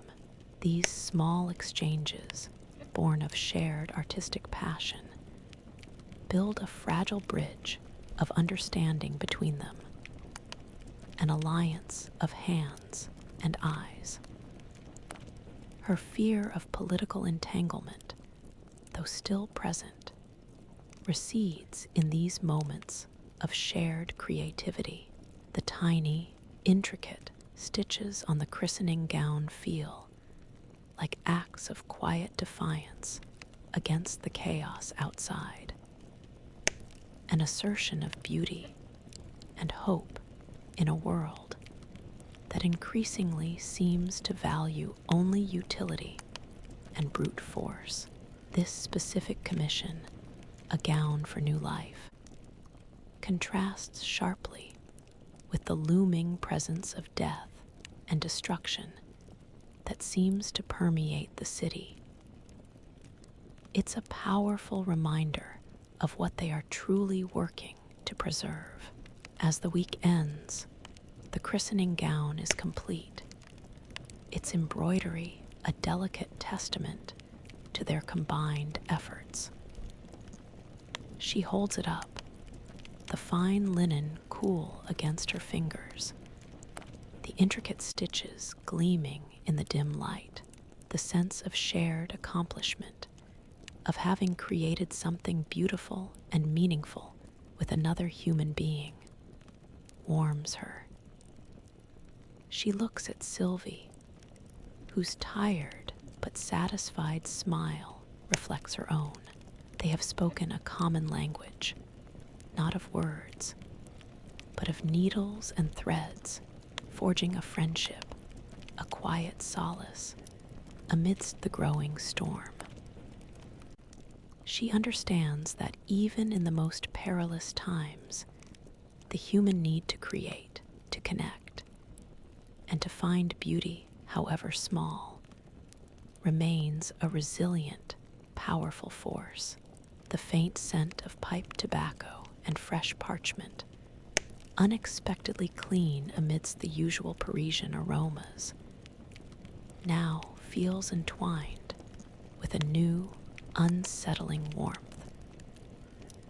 It's Paris, 1789. This week, the revolution is not the only thing stirring her heart. She finds herself increasingly drawn to the quiet, intense presence of Jean-Luc, the young man who sometimes brings commissions to the atelier.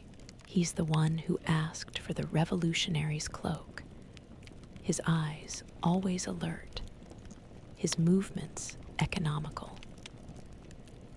This week, he waits for her after the workshop closes, his posture relaxed against the grimy brick wall, a small, knowing smile playing on his lips.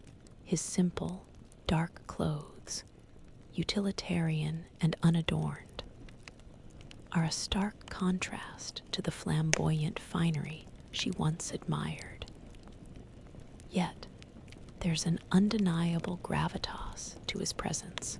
They walk the labyrinthine streets, their shoulders brushing, the casual contact sending a surprising jolt through her. The cold cobbles beneath her feet, once a source of constant discomfort, now feel less harsh, softened by the quiet rhythm of their steps together. He points out a newly painted revolutionary slogan, his finger tracing the raw letters, then glances at her, a silent question in his eyes about her interpretation, her modern insights into persuasive messaging, into the power of visual communication, often surprise him.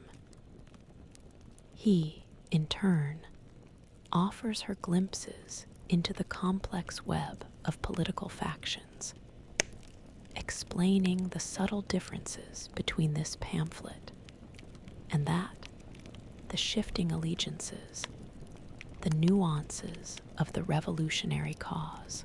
His world, so dangerous and immediate, slowly unfolds before her. Her modern assumptions about dating, about casual relationships, are completely overturned. In this era, interactions are formal, intentions are serious, and vulnerability is a dangerous luxury. Yet, with Jean-Luc, she finds herself unconsciously shedding some of her carefully constructed defenses. She speaks of her true feelings about the restrictive clothing, the hypocrisy of the rich, the grinding poverty, things she would never voice to others. He listens, his gaze steady, understanding. His calloused hand, one evening, gently brushes hers as they navigate a particularly dark alley, a gesture that sends a cascade of warmth through her, a startling tenderness in a world of harsh realities. She helps him mend a tear in his simple linen shirt, her fingers working close to his skin, feeling the unexpected warmth. She notes the strength in his arm, the quick, intelligent flicker in his eyes as he watches her careful stitching. Her professional skills, once a means of survival and connection through craft, now become a means of intimate care, of quiet closeness. The feeling of his rough fabric against her hands is no longer just about utility. It is about shared presence, about a fragile, burgeoning trust. As the week ends and the moon casts long shadows across the empty streets, she finds herself standing alone outside her room, the warmth of his hand still a ghost on hers. The weight of her new reality, the dangers of revolutionary Paris, are still very present, but they are now tinged with a new, unexpected vulnerability. She understands that in this precarious world, where tomorrow is never guaranteed, the unbuttoning of her heart, the act of allowing connection, is perhaps the most dangerous and exhilarating act of all. The revolution outside is loud and frightening, but the revolution within her own heart is a quiet, profound tremor she never anticipated, the distinct, clean scent of ozone after a sudden, sharp rain shower, a smell she associates with her modern world, momentarily catches her off guard. It's Paris, 1789. This week, the past and present feel like two powerful magnets, pulling her in conflicting directions. She stands on a wet street, the damp clinging to her rough wool cloak, the chill seeping into her ill-fitting shoes. A gust of wind carries the distant, agitated shouts of a public gathering, a constant reminder of the volatile present. Her fingers, stained faintly with indigo dye, absent-mindedly trace the coarse weave of her sleeve. In her mind, she sees a flash of her old life. The pristine, air-conditioned studio, the racks of impossibly soft fabrics, the bright, artificial lights, the effortless hum of machinery. She smells the faint scent of freshly brewed coffee, hears the subtle click of a keyboard, the distant, polite murmur of a modern city. The contrast is so sharp, so complete, it feels like a physical ache. Her modern assumptions, once so confidently held, now feel like brittle glass. The ease of communication, the abundance of choice, the sheer luxury of comfort and convenience, these memories are no longer comforting escapes, but poignant reminders of a world she cannot access, a ghost limb that throbs with phantom sensations. She misses the precise tools of her trade, the laser cutters, the digital fabric printers, the ergonomic chairs, the sheer speed of creation. Here, every stitch is a labor, every dye a careful, time-consuming process. Yet, as she walks on, she catches sight of Jean-Luc, his intense gaze fixed on a newly posted revolutionary decree. He turns, his eyes meeting hers, and a warmth spreads through her. A tangible connection to this vibrant, dangerous present. He gestures towards the decree, his hand brushing hers. A silent invitation to share in the urgency of the moment. His world, rough and uncertain, is also alive, electric with purpose and passion. Her work here, creating functional, meaningful garments for a new society, feels more profound, more impactful than any runway show ever could. The pull is agonizing, the soft, clean future she remembers versus the gritty, vital present she inhabits. She finds herself mentally comparing the two, weighing the safety and comfort of her past life against the deep, unsettling engagement of this one. Her skills, once for aesthetics, are now for survival and subtle influence. Her heart, once guarded, is now vulnerable to the tumultuous emotions of this era, to the danger and the unexpected connection with Jean-Luc. The constant tension between these two realities gnaws at her, a silent battle within her own mind. As the sun begins to set, casting long, stark shadows across the city, she sits on a cold stone bench, feeling the persistent dampness in the air. She closes her eyes, trying to reconcile the two worlds, the sharp images of her past blurring with the immediate sensations of her present. The revolution rages outside, a force of undeniable change, but an equally powerful, though quieter, revolution is happening within her. A reevaluation of what it means to live, to contribute, to simply be.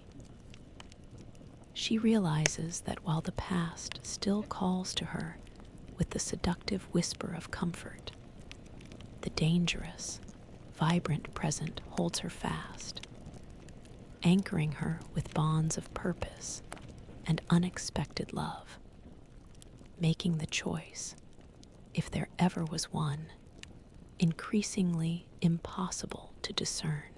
The persistent, comforting scent of beeswax and warm fabric in the atelier, a smell that has become synonymous with her daily rhythm, enfolds her. It's Paris, 1789. This week, she traces the intricate pattern of her new life, a tapestry woven thread by painstaking thread.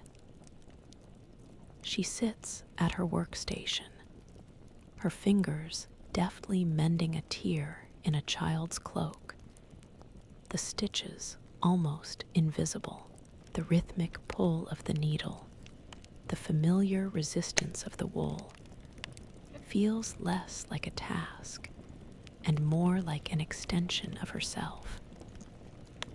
She glances at Sylvie, who offers a small, knowing smile as she passes, a shared understanding without words. The master seamstress, once wary, now occasionally consults her on complex cuts or fabric properties, a silent acknowledgement of her unique skills. These are not just colleagues, they are threads in her social fabric, connections she has carefully, painstakingly woven. Her eyes sweep across the bustling workshop, seeing not just individual artisans, but a community. She sees the baker who trades her bread for advice on stronger flour sacks, the dyer who carefully follows her suggestions on color fastness, the market vendors who offer a slight discount, a silent nod of recognition. These are the people whose lives she has subtly touched, whose trust she has earned. Her modern assumptions about transactional relationships have dissolved, replaced by a profound understanding of community and interdependence in a time of scarcity. Her skills, once a means of personal ambition, are now a conduit for connection, for belonging. Later, as twilight deepens and the streets begin to clear, she walks with Jean-Luc. His hand, warm and calloused, finds hers as they navigate the uneven cobblestones. He speaks of the latest news, the hopes and fears of the common people, and she listens, no longer a detached observer, but an invested participant. His questions about her modern ideas, about how things are in her world, are tinged with genuine curiosity, not suspicion.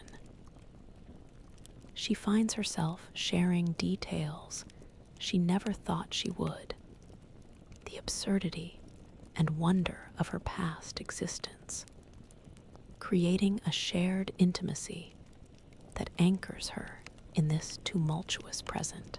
The danger is still present, the whispers of unrest, the constant threat of suspicion, but they are met not with isolation, but with companionship. She passes the bridge over the Seine, the spot where she once found moments of solitary peace.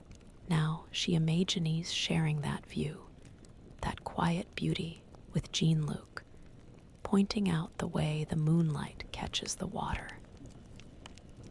The city, once a symphony of stench and discomfort, now holds countless familiar landmarks, secret corners, and friendly faces. It has transformed from a foreign landscape into a lived-in space, a place where her presence has made a subtle, yet tangible, difference. As the week ends, she finds herself tracing the intricate, almost invisible, patterns of a worn tapestry hanging in her small room. The threads are many, some faded, some bright, all woven together to create a cohesive image.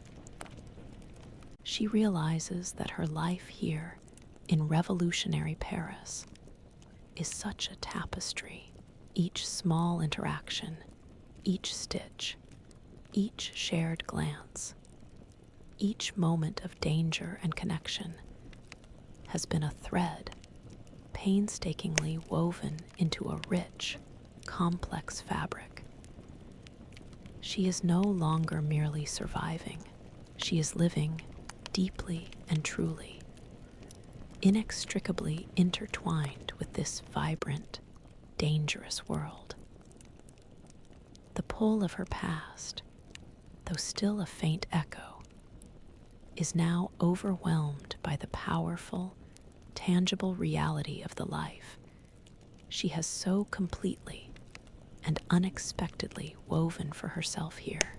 The invigorating, sharp chill of a Parisian autumn morning, now a familiar and almost welcome sensation, tightens around her. It's Paris, 1789. This week, she feels the distinct, almost overwhelming desire to stay. She sits by the window in her small room, the morning light illuminating the rough weave of her simple, comfortable gown. Her fingers, no longer calloused but strengthened, trace a new sketch. It's a design for a practical yet elegant coat, inspired by the evolving needs of the revolutionaries. Clean lines, durable fabric, hidden pockets, yet with a subtle flair in the cut of the collar or the drape of the sleeves. Her modern understanding of ergonomics and aesthetic impact now melds seamlessly with the practical constraints of available materials and historical context. This isn't just a design, it's a vision for the future, a future she increasingly wants to be a part of. The sounds of the city outside, the hawkers' cries, the rumble of carts, the distant, agitated murmurs of a political gathering, no longer create a sense of disorientation. Instead, they form a complex, vital soundtrack to her days, a symphony of a world alive and in motion. She feels the pulse of history beating around her, not as an academic concept, but as a living, breathing reality she influences with every stitch, every design suggestion. Her modern assumptions about her life, her career, her very identity have been profoundly reshaped. The glamour of her past profession, the fleeting trends, the impersonal industry, now feel hollow compared to the tangible impact of her work here. She thinks of Jean-Luc, his intense gaze, his shared passion for a more just world. She remembers their quiet walks, his hand in hers, the unexpected depth of connection she has forged. She thinks of Sylvie, the shared artistry in the atelier, the quiet camaraderie that has grown between them. These are not mere acquaintances. They are the anchors of her new existence, people whose lives are now intricately woven with her own. To leave them, to return to a world that suddenly feels sterile and emotionally distant, seems almost impossible. The danger of this era, the ever-present threat of political reprisal, of scarcity, of violence, is still very real. She feels it, a constant, low thrum beneath her growing sense of belonging. But even this fear is now part of the vibrant, immersive tapestry of her life here, a challenge to be met, rather than a reason to flee. Her skills, once for vanity, are now for survival, and for shaping a nascent identity for a new society. She sees her designs, the simpler cuts, the practical elegance, becoming a silent uniform for those striving for change, a tangible contribution to a grand, unfolding narrative. As the sun rises higher, painting the Parisian rooftops in hues of gold and gray, she carefully folds her sketch. A profound sense of purpose, of destiny even, settles in her heart. The longing for her past life, once a painful ache, has faded, replaced by an undeniable desire to remain, to bear witness, to contribute to this unfolding story. She realizes that her future, whatever its unpredictable twists and turns, is now dressed in the rough, honest fabrics of this revolutionary time, inextricably sewn into the very warp and weft of Parisian history. The chill, metallic scent of fresh blood, surprisingly faint, yet horrifyingly distinct, assaults her senses, mingling with the acrid smell of fear and damp earth. It's Paris, 1789. This week, the revolution's brutal hand touches someone she cares for. She is jostled forward by the pressing crowd, the heavy weight of bodies around her making it hard to breathe. The shouts are no longer distant murmurs, but a deafening roar of both triumph and terror. Her eyes, wide with a horrifying understanding, fix on the raised platform. The gleam of the angled blade, the dark wood of the uprights, the guillotine. A chillingly efficient symbol of the revolution's swift justice.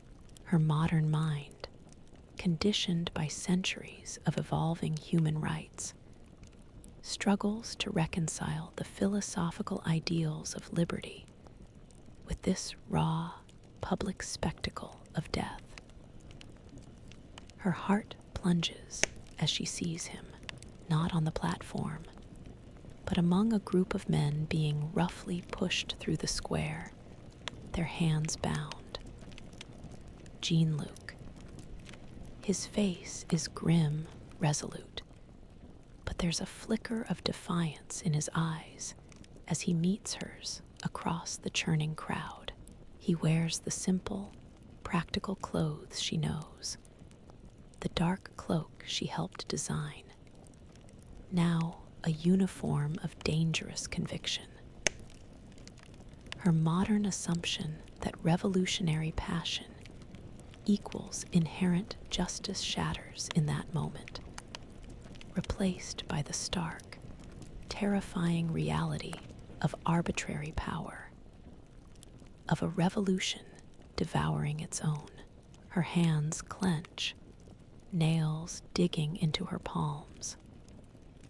She remembers his warmth, the quiet intimacy of their conversations, his hopes for a better future, his deep understanding of this complex city. Now he is just another man caught in the terrifying machinery of ideological purges. Her fashion stylists eye notes the frayed cuffs, the worn boots of the other prisoners, the subtle fear in their postures, even as they attempt to hold their heads high, each garment a silent testament to their lives, now feels like a final shroud. She pushes against the crowd, a desperate, futile urge to reach him, to do something, but the press of bodies is unyielding, and the guards are stern. Their tricolor cockades a stark symbol of unyielding authority. The metallic scent of blood intensifies, a visceral reminder of what waits at the base of that grim structure. Her modern reasoning, her understanding of logistics and influence, feels utterly powerless against the raw, unthinking momentum of a terrified and bloodthirsty mob. Her love for him, a quiet, unexpected bloom in this brutal time, now feels like a physical pain, sharp and unbearable, as the sun begins to set, casting long, dark shadows from the guillotine across the square. She finds herself stumbling away, the deafening roar of the crowd still echoing in her ears. She clutches her own simple cloak around her, feeling its rough fabric against her trembling hands. The revolution, she realizes with a horrifying clarity, is not just about changing society. It is about destroying lives indiscriminately. The world she has grown to love, the people she has connected with, are now all caught in its terrifying, unpredictable currents. The image of Jean-Luc's face, resolute yet vulnerable, burns in her mind. His danger is her danger, his fate, now inextricably linked with her own, painting a stark, brutal future for her in this historical nightmare. The jarring crash of wood splintering, followed by the heavy thud of boots on the atelier's floor, shatters the morning quiet. It's Paris, 1789. This week, the revolution bursts through her sanctuary. She stands frozen, her hand still hovering over a delicate piece of silk, the vibrant color suddenly feeling defiant, almost dangerous. The familiar scent of fabric and beeswax is abruptly overwhelmed by the metallic tang of unpolished steel and the raw smell of unwashed men. Guards, their tricolor cockades prominent, swarm into the workshop. Their rough hands immediately begin tearing through bolts of fabric, overturning baskets of unfinished garments. Their eyes cold and suspicious, the orderly chaos of the atelier transforms into a scene of deliberate destruction. Her eyes dart to the master seamstress, whose face is a mask of stoic fear, her hands clasped tightly. Sylvie shrinks back, her gaze wide and terrified. The guards, with methodical brutality, begin to confiscate the most valuable materials. Bolts of luxurious silk, intricate laces, even the small collection of shimmering ribbons.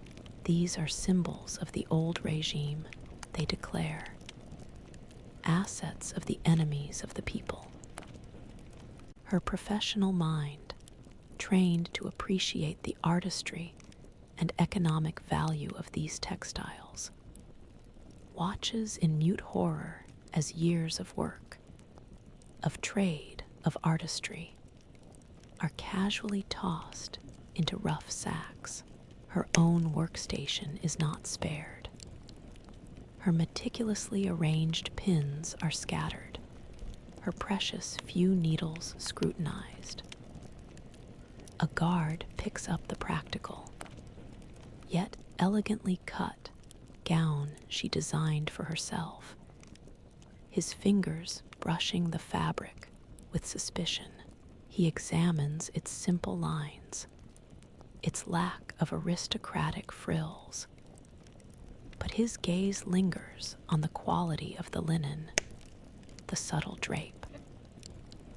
Her modern aesthetic, designed for understated grace, is suddenly under scrutiny, deemed ambiguous, potentially treacherous. Is she a true Republican, or a noble sympathizer in disguise? Her very identity, expressed through her craft, is being questioned, unraveled. They find the small, intricate hair ornament she crafted weeks ago, the one with the blue ribbon. A guard holds it up, his brow furrowed, his finger tracing the delicate silk. Is this too opulent? Too subtle? What does it truly signify? Her secret code experiment, the unseen stitch, flashes through her mind, a terrifying whisper of what they might find if they truly knew her capabilities. Her modern assumptions about privacy, about the separation of art and politics, are brutally crushed. Everything she has created, everything she has learned, is now a potential weapon against her. As the guards finally depart, leaving behind a scene of scattered fabrics, overturned furniture, and a pervasive silence, she sinks onto a stool, her hands trembling. The confiscated silks, once a source of beauty and livelihood, are gone, taken by the revolution she had hoped to understand, even influence.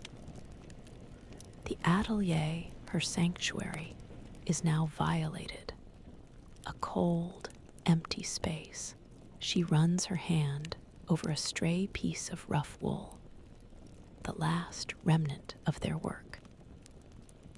The raid is more than just a loss of materials.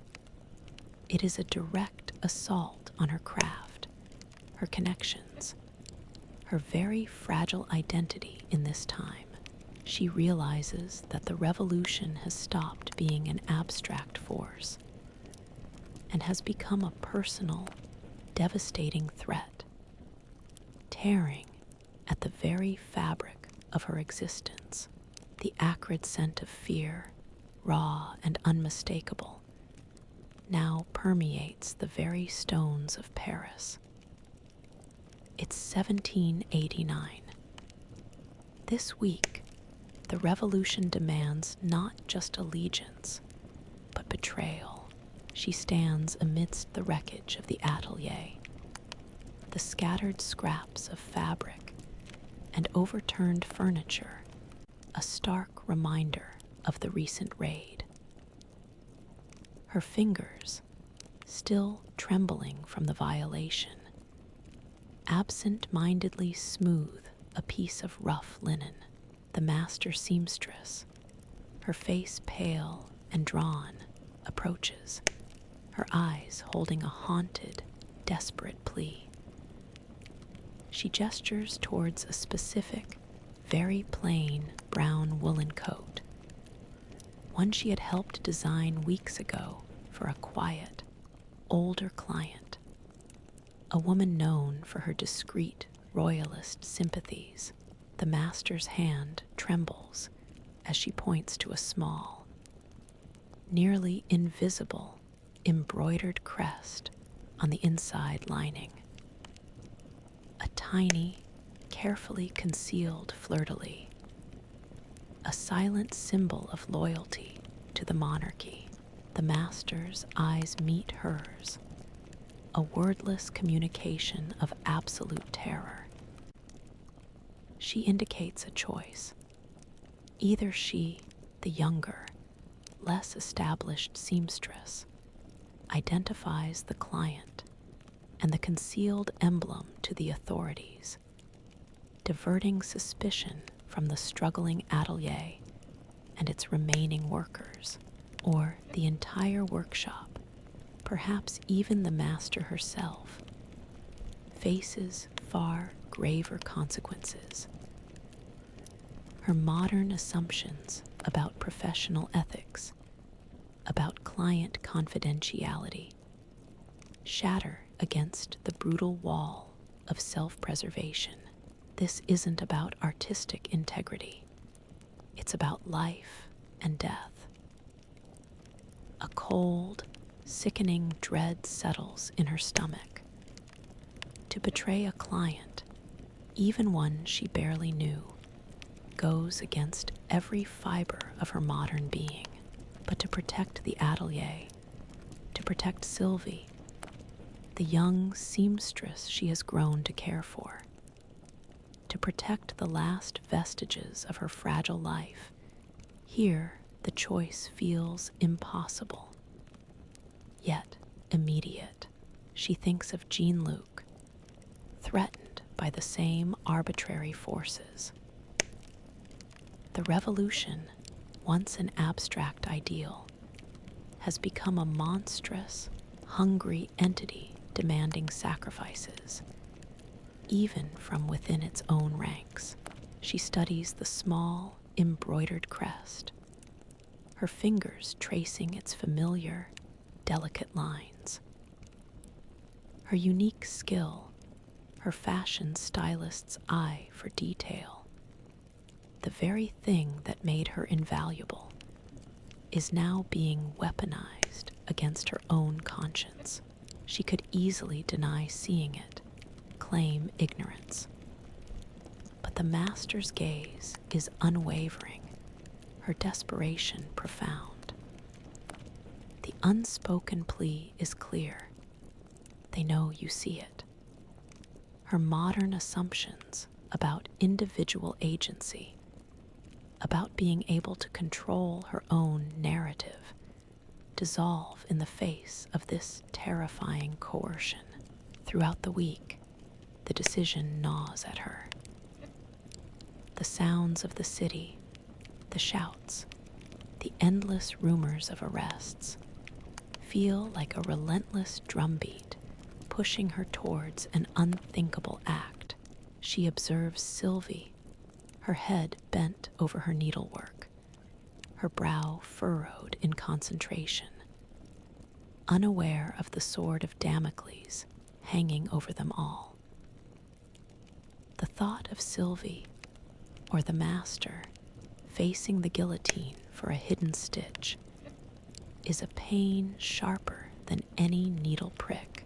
As the week ends, the brown woolen coat, its secret still hidden, lies on the workbench. She runs her hand over the rough fabric, feeling the weight of the master's plea, the undeniable pull of survival for herself, and for those she has come to care for.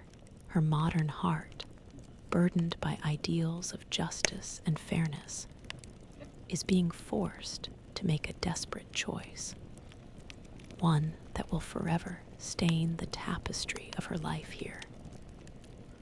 She realizes that betrayal, when painted in the stark colors of survival, is not a moral failing, but a terrifying, wrenching necessity, leaving an indelible seam of discord within her very soul. The biting chill of an early winter wind, sharp and unforgiving, seems to strip away all pretense this week. It's Paris, 1789, and her carefully constructed identity is beginning to unravel. She stands before a tribunal not of justice, but of revolutionary suspicion. The room is cold, sparsely furnished, smelling of stale fear and raw wood. Her simple, practical clothes, once a shield, now feel thin and inadequate. The faces of her accusers are grim, their eyes hard, their voices low and menacing. They question her origins, her past, the source of her unusual ideas about fashion. They hold up sketches of her simpler designs, her flowing lines, her use of plain fabrics, what they now call bourgeois affectations, or disguises for aristocrats. Her modern assumptions about innocent artistic expression are brutally exposed as politically naive, even dangerous. A guard brings forward one of her designs, a modest cap with a unique, subtly reinforced stitching pattern. His fingers trace the seams with suspicion, trying to understand its construction. Her modern textile knowledge, once a source of pride, is now a target. They suspect her of hidden codes, of clever disguises, of being an agent of the counter-revolution, simply because her designs are subtly different. Too effective, too modern.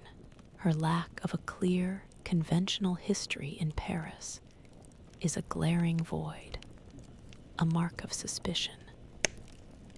The pressure mounts, a heavy, suffocating weight. Her mind races, desperately searching for a way out, for a truth she can reveal that won't condemn her as a sorceress or a madwoman. She looks at the faces of the judges, seeing only suspicion, not understanding. Her modern ideas of open communication, of rational argument, feel useless. They want an explanation for her knowledge, for her impact on the fashion of the revolution itself. In a desperate, almost instinctive move, she reaches for a piece of rough canvas and a stick of charcoal. She begins to sketch, not a design, but a diagram. She draws the complex weave of a modern synthetic fabric, then illustrates a cross-section of a finely engineered thread, demonstrating how multiple fibers are twisted for strength and elasticity. She draws a simplified diagram of a sewing machine, showing its mechanical advantage, the sheer speed and precision of its stitches. Her hands move quickly, deliberately, revealing the fundamental principles of modern textile science and mechanical innovation, concepts utterly alien to this century. Her accusers watch, their initial sneers replaced by a growing bewilderment, then a stunned silence. They don't understand the science, but they see the complexity, the impossible knowledge. the undeniable mastery of an unknown craft, her modern understanding of textiles, of industrialization, of efficiency, pours out onto the crude canvas, a revelation of a knowledge that simply should not exist in their world. It is a terrifying, desperate gamble, revealing her past in a language they cannot grasp, but cannot deny. As the week ends, she is left in a cold, stark room, the charcoal dust still clinging to her fingers. Her disguise, the careful facade of a talented but conventional seamstress, has been ripped away, replaced by the dangerous, unsettling truth of her impossible knowledge. She has survived for now, but at a profound cost. Her identity, once a secret, is now exposed as an anomaly, a woman from a different time. The revolution, she realizes, has not just threatened her life, but has forced her to confront and reveal the most dangerous truth about who she truly is.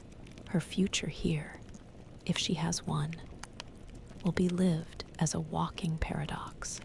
The cold, biting air of a Parisian winter morning, no longer a shock, but an expected sensation, invigorates her. It's Paris, 1789. This week, she emerges from the crucible, forged anew. She sits in a small, cramped room, no longer the atelier, but a space she has managed to secure. Her hands, calloused and strong, deftly guide the needle through a piece of fabric, working with a speed and precision born of months of necessity. The raw wool, the humble linen, once obstacles to her modern aesthetic, are now simply materials, tools for her redefined craft. Her designs, still clean and practical, now carry a new confidence, an undeniable authority born of her unique, unsettling knowledge. She is no longer merely adapting. She is actively shaping. The fear of the tribunal, of the unraveled disguise, still lingers, a faint shadow. But it is now overshadowed by a fierce, quiet determination. Her revelation of modern textile knowledge, though bewildering to her accusers, has paradoxically granted her a strange new status, not as a suspect, but as an enigma. She is now approached with a mixture of awe and caution, her skills sought out for their undeniable efficacy, even if their origin remains a mystery. Her modern assumptions about transparent communication have been replaced by a mastery of strategic revelation. Clients arrive, sometimes discreetly, sometimes with an almost desperate urgency. They seek not just clothing, but solutions. A robust, yet flexible, lining for a travel coat, a hidden pocket, subtly integrated into a voluminous skirt. A simple, functional cap that still carries a touch of individuality. Her fashion stylist's brain, once focused on trends, is now a problem solver, a subtle innovator within the severe limitations of the era. She uses her knowledge of fabric stress points, of efficient garment construction, of ergonomic design, to create clothing that is not only durable, offers a practical advantage in this volatile world. She feels the subtle power of her position. The revolutionary leaders, while still wary, now see her potential. Her ability to create practical, unifying designs to clothe the new man and new woman of France is becoming indispensable.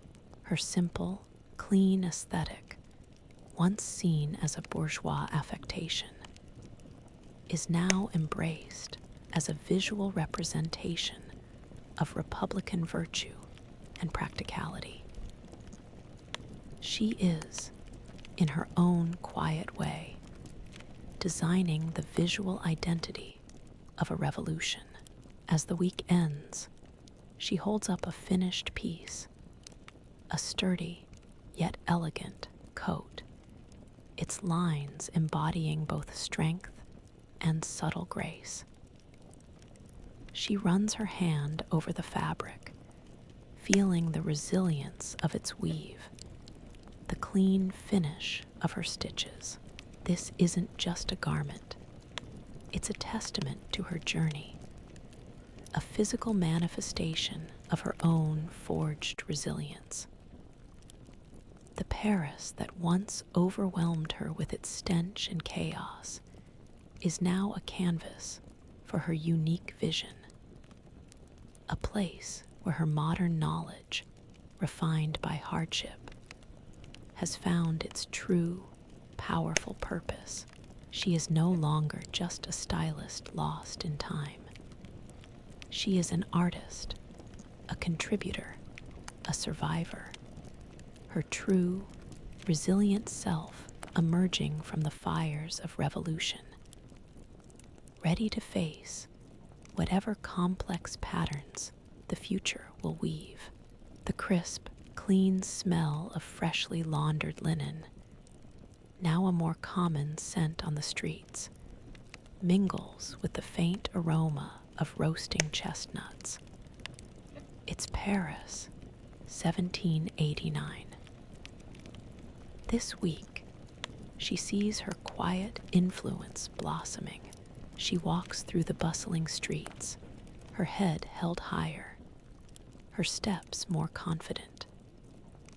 Her gaze, no longer wary, takes in the evolving fashion landscape of Paris. The towering powdered wigs, once ubiquitous among the nobility, are almost entirely gone. The elaborate brocades and heavy silks have largely disappeared, replaced by simpler, more streamlined silhouettes. She sees women in practical, yet elegant, gowns with higher waistlines, less restrictive bodices, and sleeves that allow for freedom of movement. Men wear unadorned coats with clean lines, their cravats tied with a Republican simplicity. It's a profound shift, a quiet revolution in aesthetics. Her heart swells with a quiet, almost overwhelming triumph.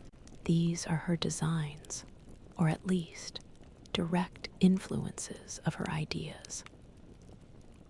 The flowing lines, the emphasis on utility balanced with grace, the subtle rejection of ostentation. These were the principles she brought from her modern world, adapted for this time of seismic change. Her modern assumption that style takes years to evolve has been shattered.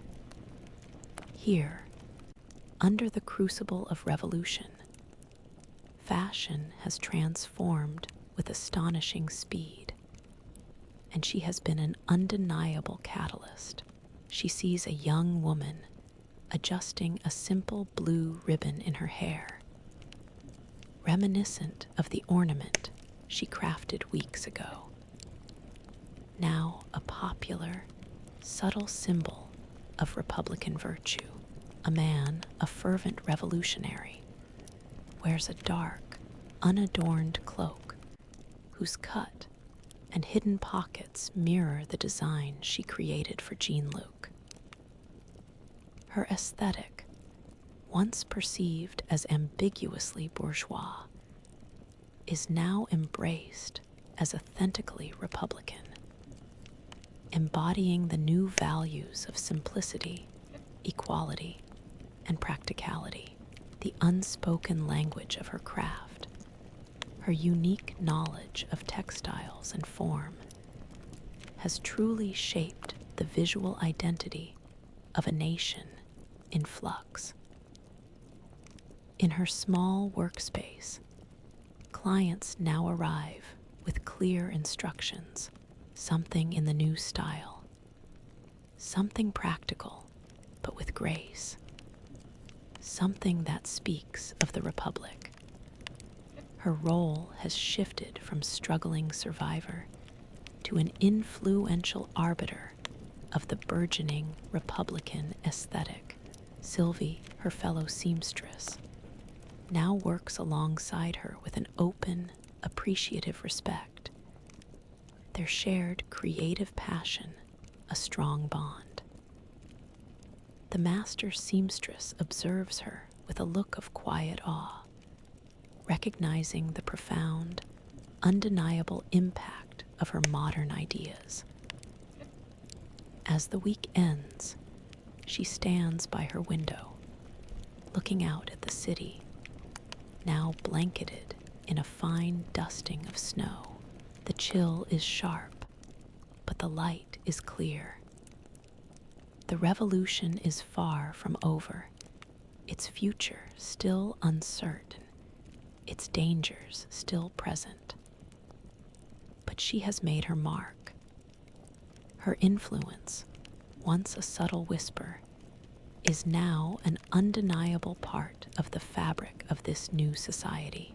She realizes that her legacy here isn't in grand political statements or heroic actions, but in the quiet, persistent power of a stitch, a cut, a design that reshaped the way a nation saw itself, dressed itself, and moved forward. It is a stylist's quiet triumph, woven into the very tapestry of history, the complex, layered scent of Paris. A blend of wood smoke, damp earth, stale bread, and a faint, underlying sweetness of distant flowers, now feels less like an assault and more like a familiar, living embrace. It's Paris, 1789. This week, she finds comfort in the very tapestry of her accumulated experiences. She walks through the streets, her steps sure and accustomed to the uneven cobblestones. The rough texture of her simple, practical gown, once a constant irritation, is now a second skin, its weight and movement familiar and unobtrusive. Her eyes, no longer wide with shock or unfamiliarity, calmly take in the bustling scene, the vibrant chaos of the market, the urgent cries of vendors, the rhythmic clatter of carriage wheels, all blend into a comforting hum, the soundtrack of her life here. The sensory overload of her first weeks has transformed into a rich, complex comfort, a constant stream of information her mind now effortlessly processes. She sees the faces of people she knows, the baker, offering a nod of recognition, Sylvie, her smile open and warm, Jean-Luc, his intense gaze softening as it meets hers. These are not just figures in a historical drama. They are her community, her chosen family. Their voices, their gestures, their shared laughter and quiet fears, are all woven into the intricate patchwork of her memory. Her modern assumptions about fleeting interactions and easily replaceable connections have given way to the deep, resilient bonds forged in shared hardship and purpose. Her hands, strong and adept with needle and thread, work on a new commission, a set of simple, sturdy garments for a revolutionary volunteer. As she stitches, her mind drifts through a patchwork of memories: the initial shock of the stench, the raw discomfort of the clothes, the fear after the Bastille fell.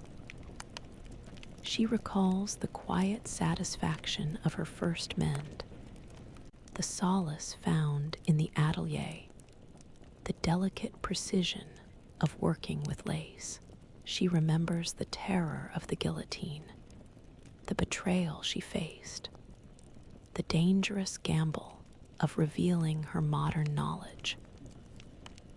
Each moment, each sensation, is a distinct square in a vast, complex quilt, stitched together by time and experience. The heavy weight of the political situation, the constant threat of danger, is still present, but it no longer feels insurmountable. It is part of the air she breathes, a challenge she has learned to navigate, to influence, to survive within. Her modern self, with its assumptions of individual freedom and technological ease, has not been erased, but has been profoundly integrated, reshaped by the raw, visceral reality of this past. She is no longer a stranger in a strange land. She is a resident, a contributor, a unique thread in the intricate historical fabric. As the week ends, the setting sun casts a warm, golden glow across the rooftops of Paris. She closes her eyes, breathing deeply, feeling the familiar rhythm of her adopted city. The journey has been arduous, terrifying, exhilarating.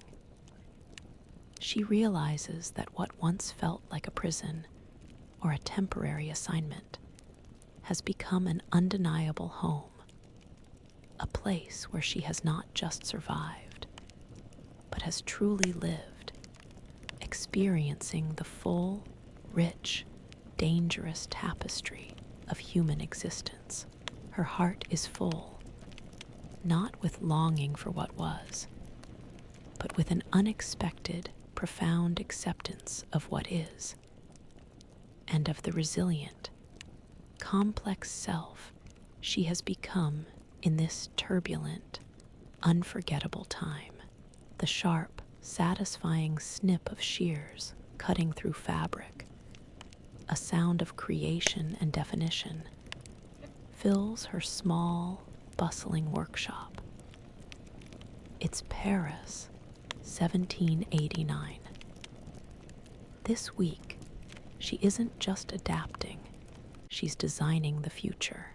She stands over a large table, a piece of plain linen draped across it, her charcoal stick moving with swift, confident strokes.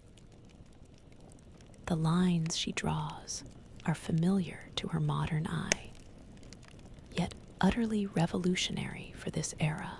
A high waistline, a flowing, unboned bodice, a skirt that falls naturally without the need for cumbersome panniers or petticoats. It's the emerging Parisian silhouette, a blend of classical inspiration and radical practicality. And she is at its forefront. Her professional expertise, once for fleeting trends, is now charting a course, for an entirely new aesthetic, one that reflects the profound societal changes sweeping France. The workshop, now busier than ever, hums with focused activity. Sylvie, her face alight with enthusiasm, meticulously pins a pattern piece, her movements quick and efficient. Other apprentices, young women eager to learn the new style, watch her every move, their eyes absorbing her unique techniques for darting, gathering, and shaping fabric to the natural form. They don't know the origin of her knowledge, but they recognize its power, its elegance, its undeniable efficiency. Her modern understanding of fashion, of how clothes should empower rather than restrict the wearer, is now a guiding principle. She takes measurements, not just for a single client, but for a new, almost archetypal figure, the citizen of the Republic. The garments she designs are for movement, for action, for a life lived actively. Whether in the salons of the newly powerful or in the bustling streets, her insights into fabric properties, into the most durable and adaptable weaves, are crucial. She advises on local dye stuffs that produce strong Republican colors.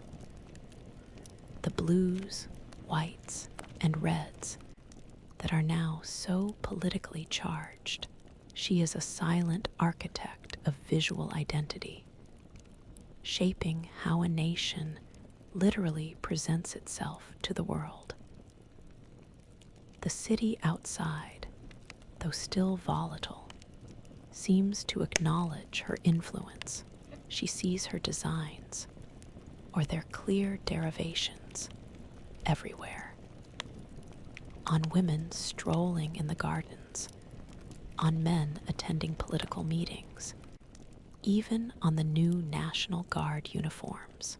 Her modern assumptions about copyright and mass production are irrelevant here. But the tangible spread of her aesthetic is a profound, undeniable form of creative legacy.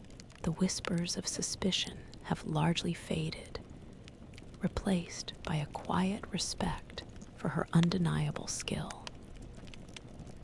As the week ends, a finished gown, an embodiment of the new Parisian silhouette, hangs ready.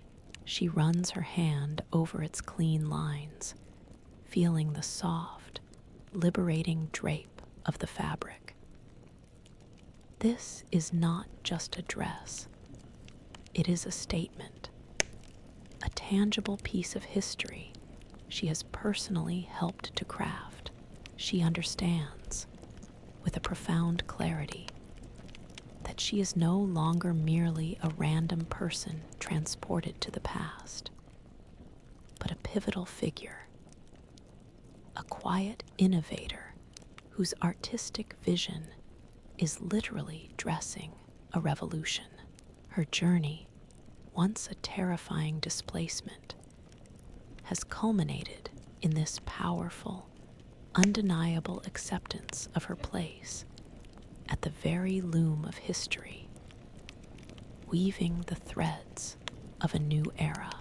The familiar, earthy scent of damp wood and burning charcoal, a constant presence in the biting cold of this Parisian winter, now carries a different, almost nostalgic weight.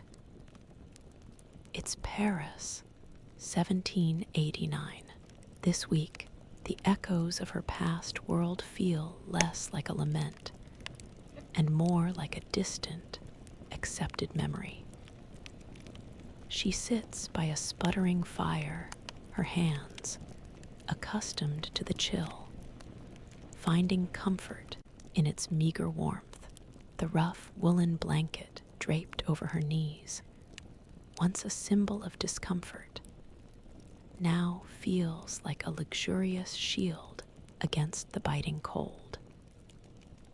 Her eyes, no longer scanning for a ghost of the future, simply observe the flickering flames, the play of shadows on the uneven walls, the absence of electric light, of instant communication, of effortless warmth, is no longer a painful deprivation, but a natural state, a quiet reality she has fully integrated. Her modern assumptions about convenience and constant connectivity have completely dissolved, replaced by an intimate understanding of slow living and earned comforts. Her mind drifts through a cascade of sensory memories from her past life, the smooth plastic of a smartphone, the hum of a refrigerator, the soft synthetic feel of a designer sweater, the blinding speed of digital information. These are not dreams of escape, but quiet observations of a world she once inhabited. Now viewed with a different lens, she realizes that her initial reliance on these comforts was a fragility, a vulnerability she has shed, replaced by a robust, adaptable resilience. The challenges of this historical existence, the cold, the hunger, the ever-present danger, have sharpened her senses, strengthened her resolve, and revealed an inner fortitude she never knew she possessed. She hears the distant, familiar sounds of the city at night, the occasional cry of a watchman, the creak of a distant carriage, the rustle of wind through the narrow alleys. These are no longer alien noises, but the lullabies of her adopted home, the discomfort of coarse linen, the ache in her feet from cobbled streets, the persistent demands of hand-stitching. These have become woven into the fabric of her being, quiet teachers of patience and perseverance. Her relationships, forged in the fires of revolution, are real, tangible. Jean-Luc's quiet strength, Sylvie's artistic passion, the master seamstress's knowing respect. These are connections far deeper and more meaningful than the fleeting acquaintances of her past. She has contributed, she has loved, she has feared. She has created, not with the ease of modernity, but with the raw, visceral effort of a life lived fully in this challenging time. Her fashion stylist's eye, once trained on superficial trends, now sees the profound beauty in utility, in durability, in the quiet dignity of handcrafted resilience. As the last embers of the fire glow, casting a final, soft light on her face, she pulls the woolen blanket tighter. The whispers of the old world are just that, whispers, gentle echoes from a distant past. She is here now, in this vibrant, dangerous, profoundly real Paris. She has found peace not in the return of what was lost, but in the fierce, undeniable strength of what she has become. Her resilience, forged in fire and fabric, is her greatest comfort, a testament to the profound capacity of the human spirit to not just survive, but to truly flourish even in the most impossible of circumstances. The sharp, almost celebratory tang of gunsmoke, mixed with the damp scent of a Parisian spring morning, now carries a profound new meaning. It's Paris, 1789. This week, as her 40-week journey concludes, she embraces her transformed self, a stylist woven into the very fabric of time. She walks, not through unfamiliar streets, but through her Paris. Her feet, hardened by cobblestones, move with a confident stride. The clothes she wears, a testament to her own evolved aesthetic, simple, elegant, durable, and now emblematic of the new Republican style, feel like a second skin, a true expression of who she has become. Her hands, calloused yet precise, no longer dream of modern tools, but wield needle and shears with a mastery born of necessity and deep understanding. The sensory world, once a jarring assault, is now a rich, familiar tapestry of sights, sounds, and smells she navigates with effortless grace. Her workshop, now a respected hub for the new fashion, bustles with activity. Apprentices, including a radiant Sylvie, work diligently, guided by her innovative designs and her unique, undeniable knowledge.